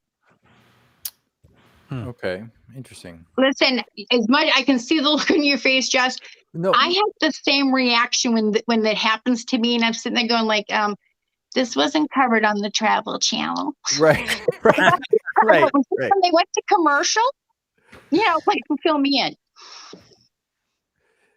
Did you ever have to find ways to refine your abilities, or was it always like a floodgate?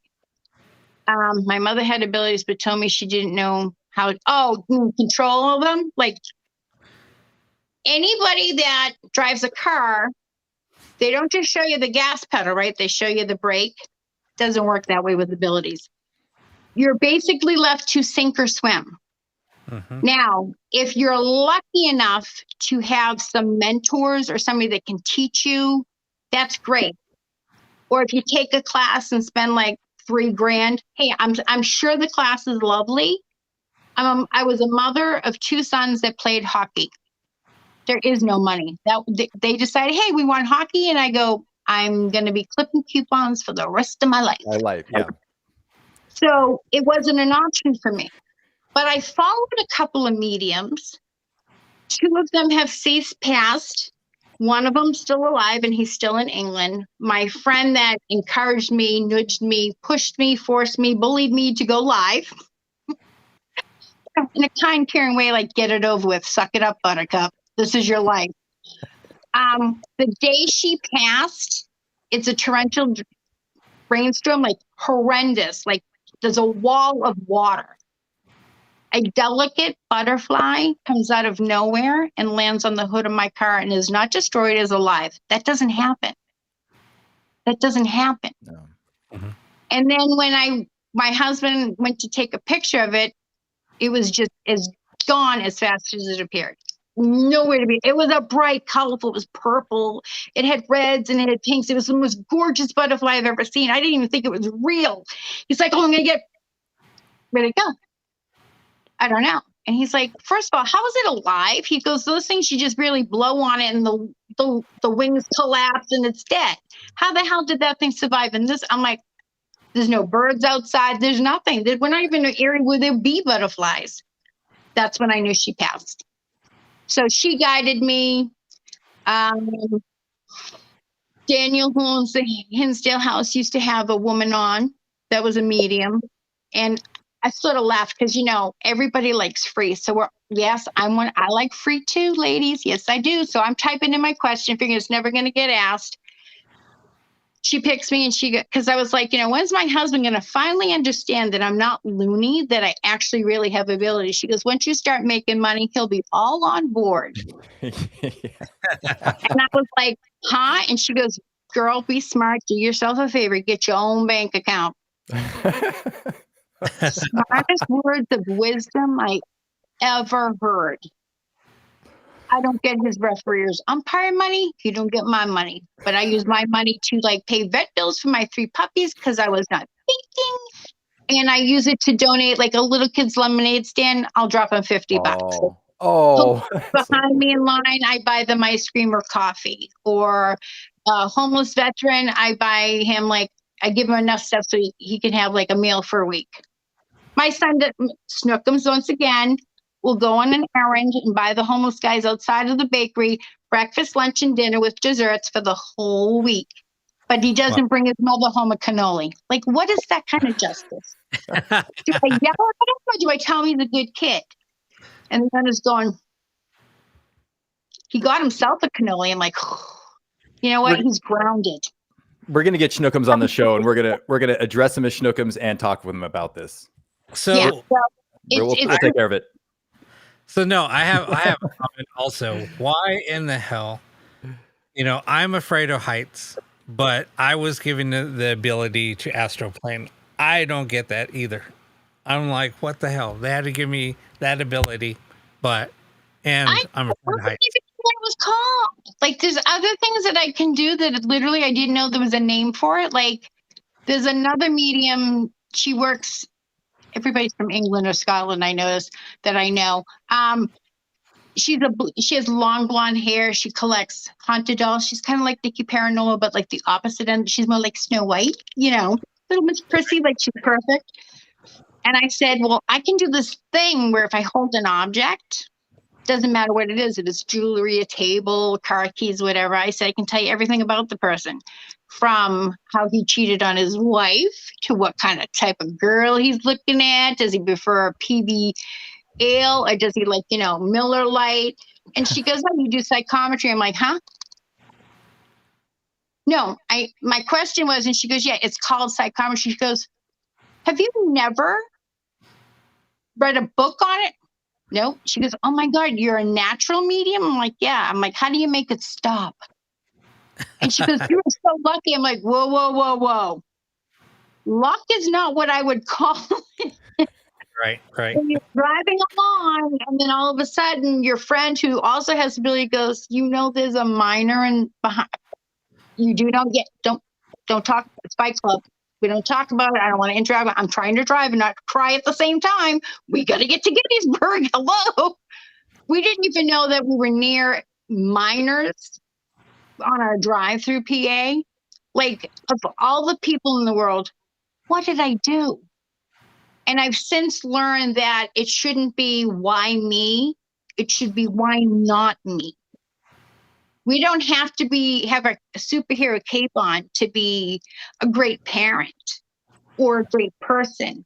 We just have to put others sometimes in front of us. Right. And just be nice to people for no reason. Right. I've noticed that anytime that I spend all the money for a big vet bill, or say if a homeless guy needed, I shouldn't say that. I should say one of the veterans needed help on his house or whatever. And if I donated every penny by the end of that week, readings from people that said, oh, I just stumbled on you. I might not have done a live in like a couple of months because I was busy. I've now replenished all that money plus 5%. Oh, there you go. Awesome. Right. Every single time. If I'm worried about, I don't think I'll be able to come back to PA because like the gas prices and stuff. Even before I left this time, I had like 7 or 8 readings just before I left. Wow. That's cool. That is very cool. Something right. Right. Yeah. I'm one of those people I wish to be wrong. Yeah. It's No, like, you're always right. Doesn't it feel good? I'm like, actually, no, I want to be wrong. So when I'm wrong, I actually enjoy that because I'm like, okay, I'm still human. I must still be alive then. Right. That's a funny way with words. That's true. That's a good way to say it. So should we do our sponsor, Afterlife Productions? Yeah, run that real quick. Yeah. I just have to get my tissue out because last time I was laughing so hard I couldn't breathe and there was just tears falling. We were provided another video from Afterlife Productions. Fantastic. I'm so glad they're on board sponsoring. Huh? Did he send some to you? Well, he gives me permission to use them. I told him that I'm going to use his commercial or his little advertisements, and he was like, "Yeah, go for it." So I told him on. Put me on that email list. I want to be on that email list. Like, I enjoy them so much because, in our field, like, there's so many frauds, or like they may have abilities, but they're not psychic. So. Okay. Well, with that said, we're going to show our next commercial.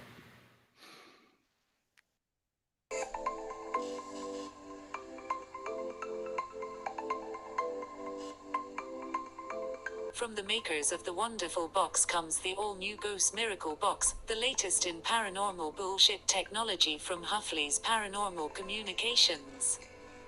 Producers of useless paranormal communication devices for over 10 years.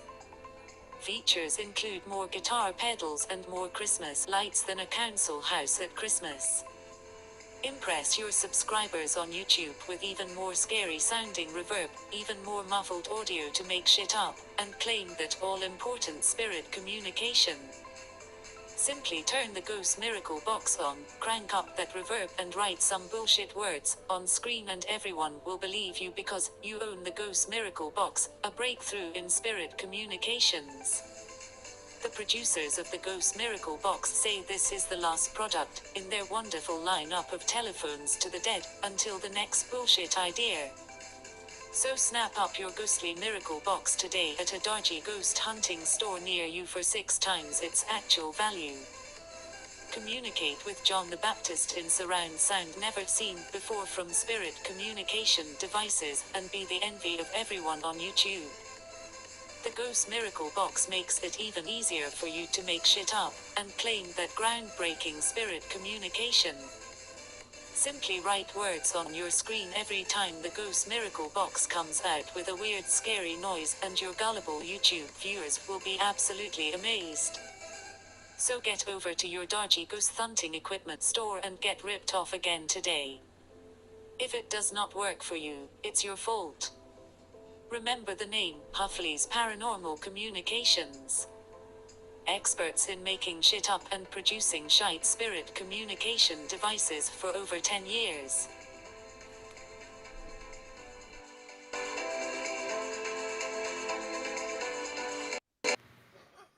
Did he just throw shade with a specific name?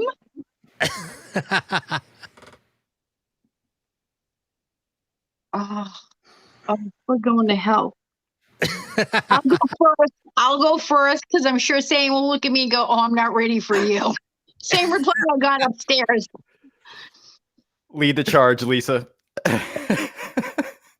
Like people like, "Oh my God, it feels like I'm dying." I'm like, actually, dying doesn't hurt. It's when they slam you back into your body. Now that's some real pain. Crossing over doesn't hurt at all. Going there's fine. It's coming back that hurts. Yeah. My kids are like, "What happens if you die?" I'm like, heaven's going to lock the gates and say, gone on vacation or gone fishing. So Satan would take him like, no, he doesn't like competition. Right. He doesn't like competition. He didn't even let Manson in. Oh my gosh. Charles Manson, you would think like if anybody else fits the definition for Webster Dictionary of evil, he wouldn't even let him in. Where is he? So there's heaven, there's hell, and there's limbo. And then the justice for those that are too evil. Like, listen, let's be honest. Satan doesn't like to have to break a sweat working. He just plays, the odds like, oh, okay. Can't be perfect all the time. So that one time you're not perfect and say, like, I don't know, you kill people on a ranch, cut babies out of people's bodies and stuff, like, ooh, that's a given. He's mine. That's my soul. And he checks it off. They put you in a box. No windows. It's not a roomy box. It's rather a closed box. Like you're in there pretty tight, like Houdini. You're in there pretty tight. Anybody that they've ever liked in the world, they will hear them suffer. Anybody that they were mean to in the world, they'll have nothing but joy, laughter, smiles, giggles, and everything. So they're constantly being tormented. They don't get to see, so it's not like they can see something like, get help. Nobody can touch them. And they don't label the boxes. So all the boxes that, at least the way they shown it to me, was just a plain brown box. But Wow. There's no opening, there's no oh, this is the top, this is the bottom. It's the same all the way around, and they don't get fed, no water, nothing. I was kind of shocked when I found out that, because I was like, Catholic Church is selling some serious crap then, because they had us believing if you did this, this, or this, you were going straight to hell. And they were like, yeah, Satan doesn't really want to break a sweat. He doesn't like anybody that might outseed him. Now, in all honesty, I can see why he didn't want Manson, because if anybody was going to talk his way and manipulate him taking over for Satan, the man of, manipulation himself, yeah, I can see why he didn't want him in. Okay. It kind of reminds me of South Park when the devil had Saddam Hussein as his sidekick. I was very... never watched South Park, so I don't know what that is. Well, Saddam Hussein was very persuasive with his words and kind of telling Satan what to do or direct him how to make decisions. So it just, I don't know why I got that visual, but Saddam actually got in. Oh, well, South Park is far ahead of their time, because they kind of predicted that, I think. Yeah, like the TV show The Supernatural, if you look at the information that they weave into the story, it's more accurate than you think, which when you first realize that, like seeing that hot, sexy dream right there is actually accurate on what he says about legions and demons and their names and stuff, because you're like, oh, let's just look at, you watch a horror movie, is it based on the truth, is it not? And then you find out it is, and you're like, oh snap. Same thing when you go, oh, that was accurate. Yeah. Wow. Jeez, that's a lot to digest. It's a lot to digest. Yeah. Kanga Blue says, I always thought they were forced to live through the pain they inflicted through their victims' eyes.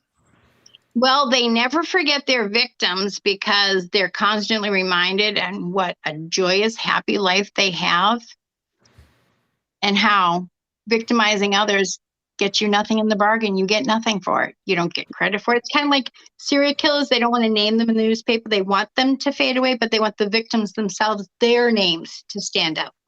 Mm-hmm. It's the same thing. So anybody that they victimize, they're like, I got that, that guy that cut me off in traffic. They should, as far as he knows, this guy's driving a Lamborghini. Why? Because karma decided, oh, you jacked his ass up. We allowed him to hit the lottery and buy everybody a Lamborghini. See, what did you get out of it? Nothing. And they're constantly reminded, like, everything you've done to hurt somebody, they've turned it around. Mm-hmm. That would drive me crackers. Right. And then anybody that you loved, that you actually appreciate, like, I didn't get along with everybody, but I had a couple of good friends. Then you constantly hear that they're miserable, they can't get their life together, they can't hold down a job. Yeah, it's like they just twist it around. Karma is real. She's slow, but she's accurate. Right. She also has sympathy and patience working for her. So if any children are up beyond their bedtime, just know well, where's your patient? Oh, she left a long time ago. She's now working for karma. Be careful. Yeah. And I can't tell you how many times again, like you hear like, oh, this person had they had lost their limbs in a car accident and stuff. They never caught the guy. It was a hit and run. And then you hear like, hey, he won the lottery in the tri-state. And it was like the biggest amount ever. And I'm always like, yeah, because they deserve something overwhelmingly nice to happen to them for no reason. Right. It's almost like it evens the scales out. Right. Balance. Right. Right. Kanga Blue, thank you for the great questions and interaction. Kanga says, do they learn these lessons for another life? I imagine they do, but what do I know? It's a great question. Well, from what I know is like, so there's some souls that are new souls. And due to COVID, we have a whole bunch of new souls. So sometimes there's a baby and you go, wow, he's like an old soul. Like he reminds me of so-and-so. He's got grandpa's, smile or whatever. Sometimes it's them coming back in. It all depends. And they're still given free will up there. So a baby that might have been a result of a miscarriage that went back to heaven, they'll say to the baby, do you want to go again? Well, maybe that soul's like, it was just too traumatic. I just don't want to go, but I'll be here for my mom when it's her time. Others want to jump at it. Unfortunately, I have yet to know an evil soul that has come back. But okay, so we have black witches, we have white witches, we have gray witches. Just because they're a black witch or they work with like evil does not mean that that's how they worship. It just means that's their specialty. That's what they know the most information about. It's the same thing. So you might have, listen, I pray every day that sex offenders get their justice. Yeah. Like, I'm very creative. I wasn't the parent that says, go to your room. No supper for you. No. I'm like, oh no, you can have your supper, the dishes, the breakfast dishes, the lunch dishes, the dinner dishes, and I'll be supervising all the time. It's the same thing. They're just going to re-emphasize it. So I don't see him coming back. I would hope he's not coming back, but they won't even say where he is. Like there's certain like jurisdictions. Okay. And then there's some that you never hear about again. They just reassure you that this is what's taking place. And it's on a need to know basis. And I'm definitely not in the penthouse yet. I'm not in the mail room, but I'm not in the penthouse yet.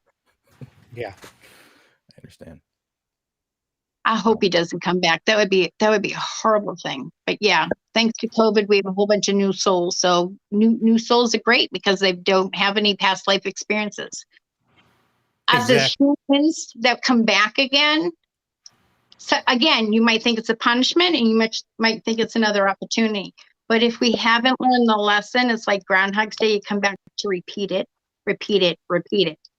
But if we're coming back, then that must mean we've done something right.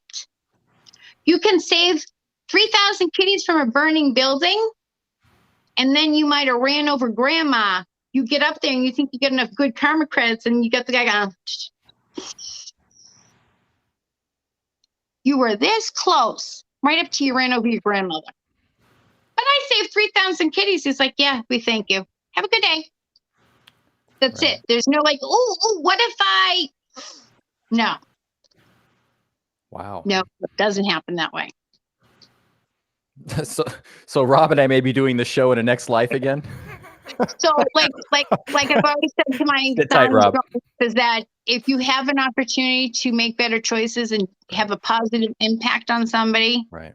Don't ever say, oh, I got too many karma points, because nobody says that. You just don't know what life holds for you. And just because I'm a psychic medium does not mean that they've told me my future. I wish. It's not like I can go, oh, can I put a request in? Because I jokingly used to say, put it out in the cosmic universe, I want a puppy. I want a free puppy. Yeah. I want 2 puppies. Yeah. I want 3. Careful what you wish for. Yeah, you've got 3 now. Yeah. I'm like, I got 3 puppies. Next day, when like they all got like, upset stomachs, my husband goes, yeah, you got 3 puppies. Yes, I do. And a Oh. rug clean. Goodbye, sleep. Yeah, Has- exactly.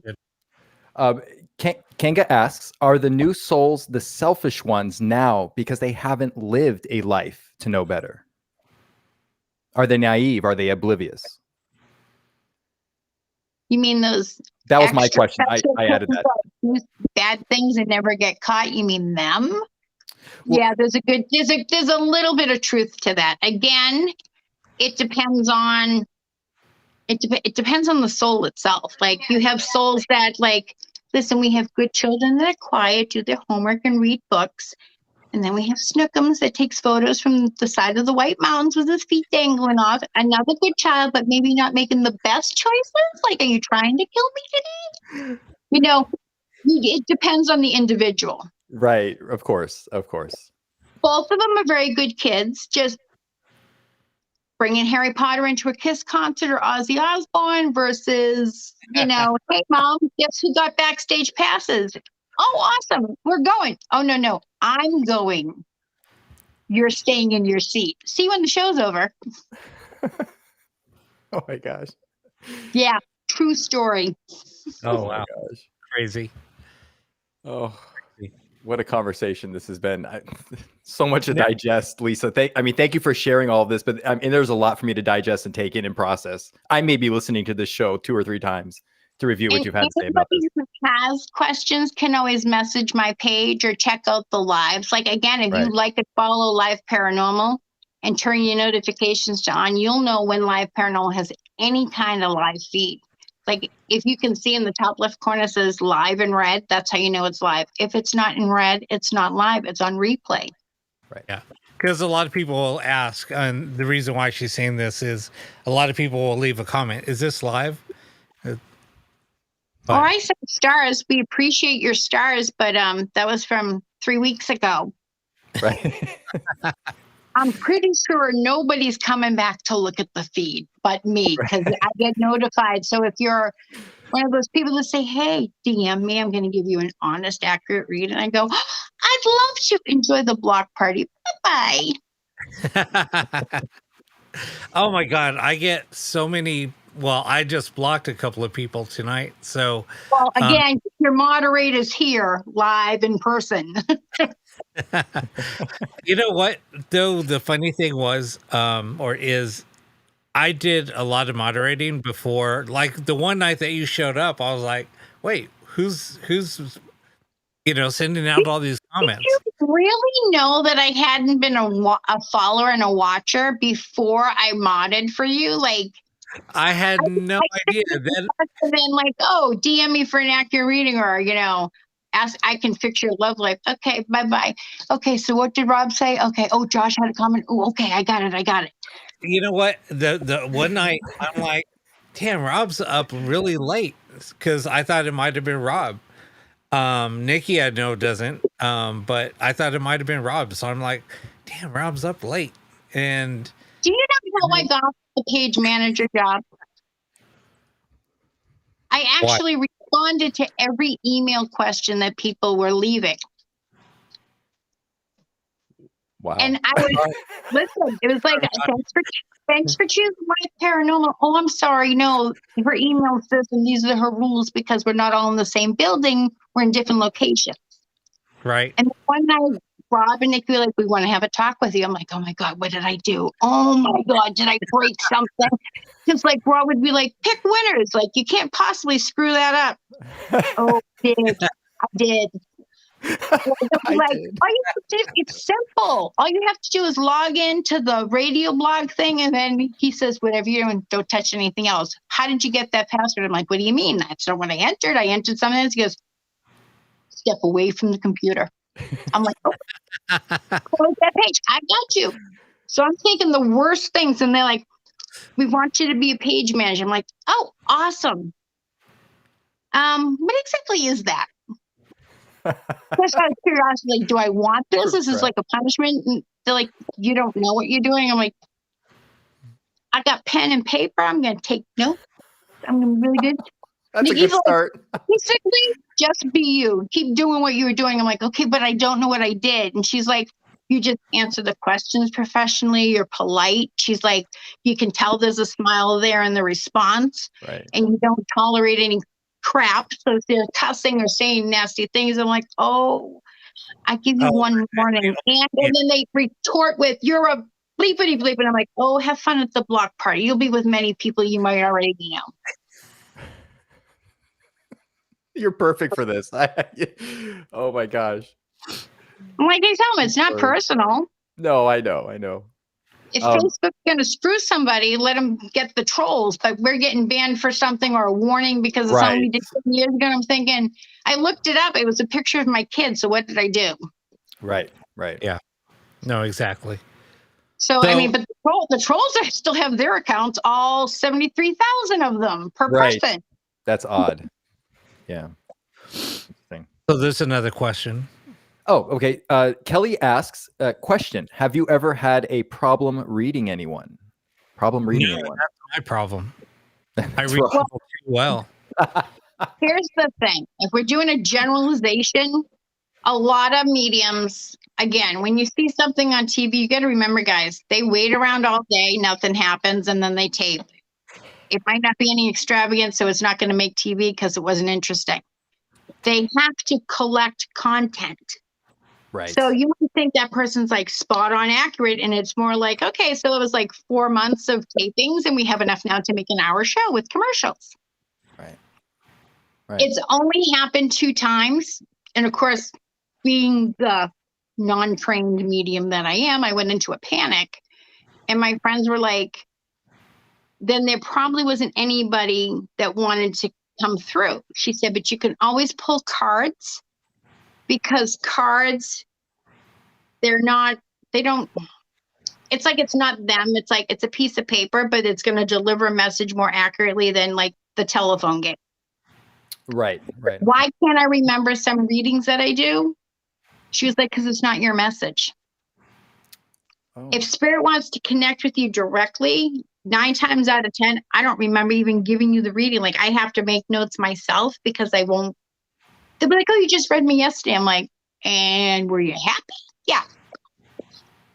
And then I look at my notes and I'm like, wow, where the hell did I get that from?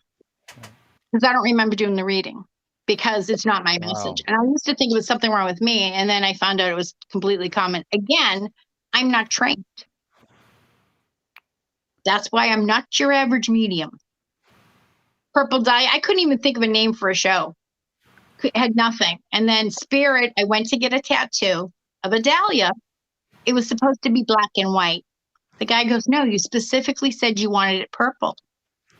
No, I didn't. And he goes, uh-oh. And I go, it washes off, right? Because now he's going to punk me and say that I said I wanted it purple. I'm like, it washes off, right? He's like, no, it's real.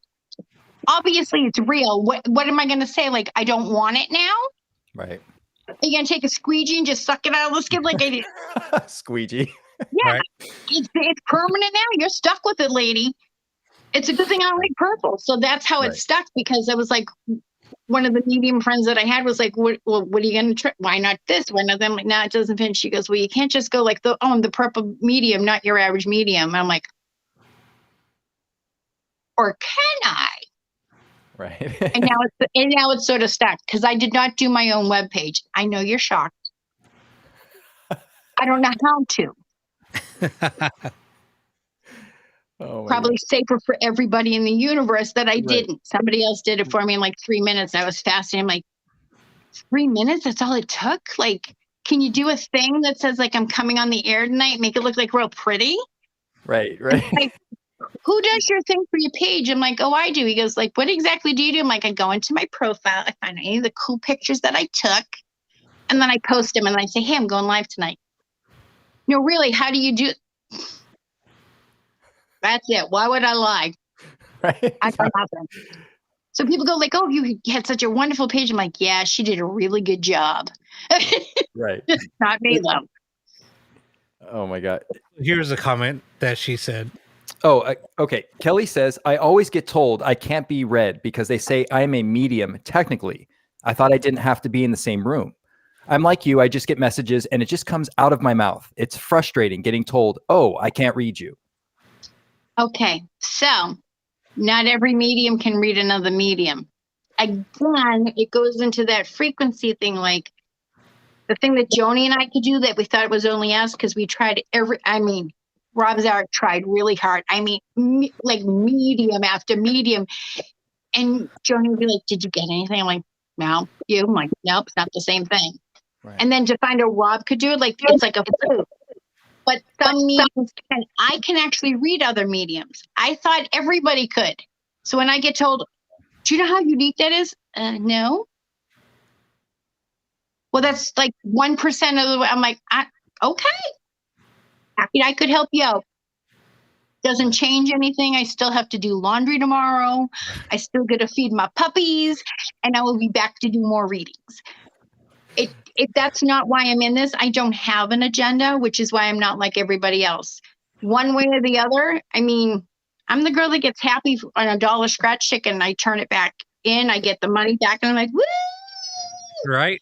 My husband's like, it's $1. I'm like, but I made my money back. And he's like, and how satisfied are you? I'm like, I'm 100% satisfied.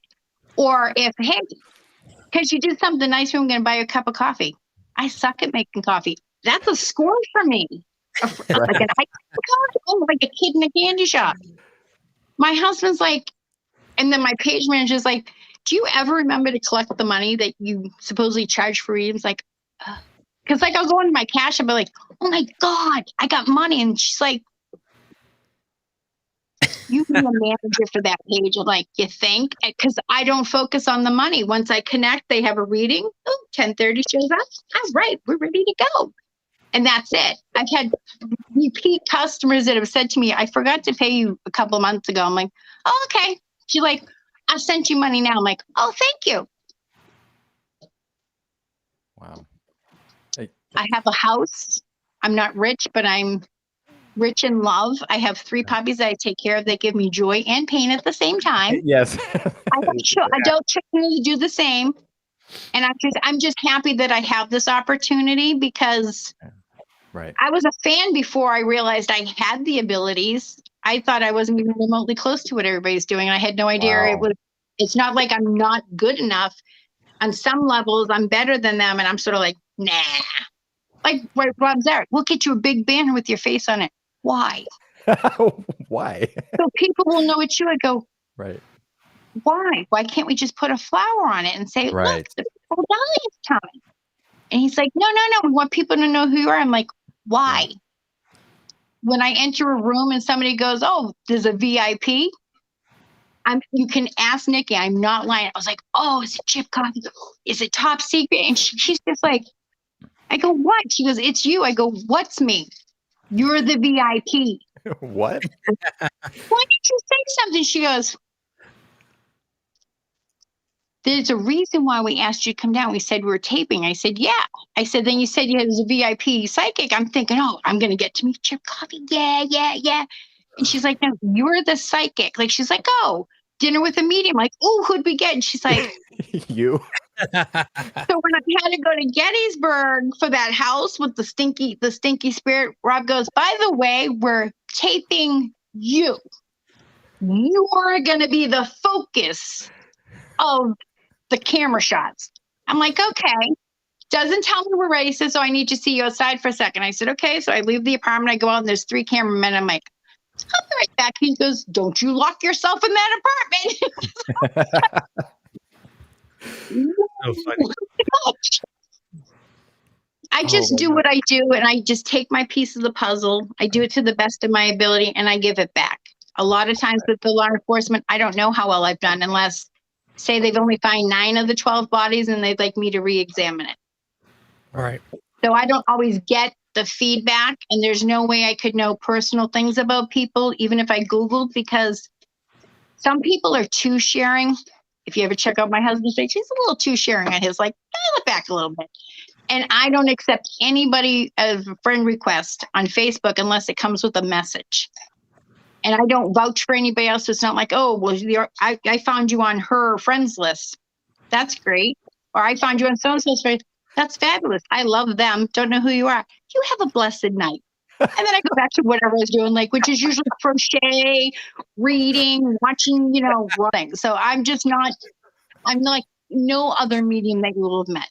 Or she shows up at 3:00 in the morning Eastern time on my show on Saturday nights, and I'm like, and I think I'm coming through as me, and I realize he goes, "Who the hell's the live paranormal?" I'm like, yeah, who is it? I'm like, oh, hi, Rob.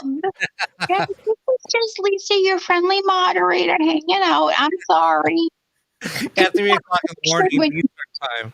when you comment, you have options. Who knew? Right. Anyway, so Lisa, tell everybody where they could find you and when your show airs. Okay, so I do the live paranormal whenever I'm requested. I sort of have carte blanche. That means that I have keys to Dad's car and I can go in and do live when I want to. Ooh, nice. But I promise not to touch anything. I swore I wouldn't do that because that was bad. Then you're gonna have to deal with me. Nikki yelled at Rob Zarek, and Rob's like, I didn't do it. Nikki's like, stop lying, this and that. I'm like, Nikki? He said, you can't possibly screw this up. And she goes, you managed to screw it up. I'm like, I'm sorry. I'm giving the keys back and I'm just gonna go sit in the corner now. Yeah. You can go to Facebook and then the / and it's Purple Dahlia Medium. It comes right up. I'm the only one. If it comes up as a florist, that's not me. The other one comes up and it's me, and it'll be that nasty picture that I can't undo because somebody says they like that picture and I don't like that picture. Oh. But you can find me there. You can find me on Live Paranormal. You can find me on TikTok. And I have a YouTube channel, but I don't have enough followers, subscribers to go live. So we may throw a video tomorrow on how to, do the dowsing rods. Oh, that would be great. My video would be way better than the other guys that are copying other guys that are copying other guys and really don't know the science behind that. I don't know the science behind it, but I'm going to make it fun. Right. You know what? Maybe we should have you back to show people how to use dowsing rods. Yeah, that'd be awesome. Yeah. That would be fun. Mine are very high tech. It's $400 or more now. Learn the lesson. Cash gets the first buyer. I'll custom make them. I'll even put like a little sequin on them. Make them real special for you if you want. But yeah, it's a recycled metal coat hanger and some copper wiring. That's it. There's nothing else. That's it. It's all you need. 5 minutes with some arm strength to cut the coat hangers. Right. Some arm strength. Right. But, last time I must have asked the guy at the hardware store and I forgot to today. Won't do that mistake again. And that's what we always talk about. It's not the tools that you're using, it's also the person behind the tool. Correct. Right. A Ouija board's not evil. It's the intent behind it. If you're going to be a total schmuck because it's this week's TikTok challenge, thank you.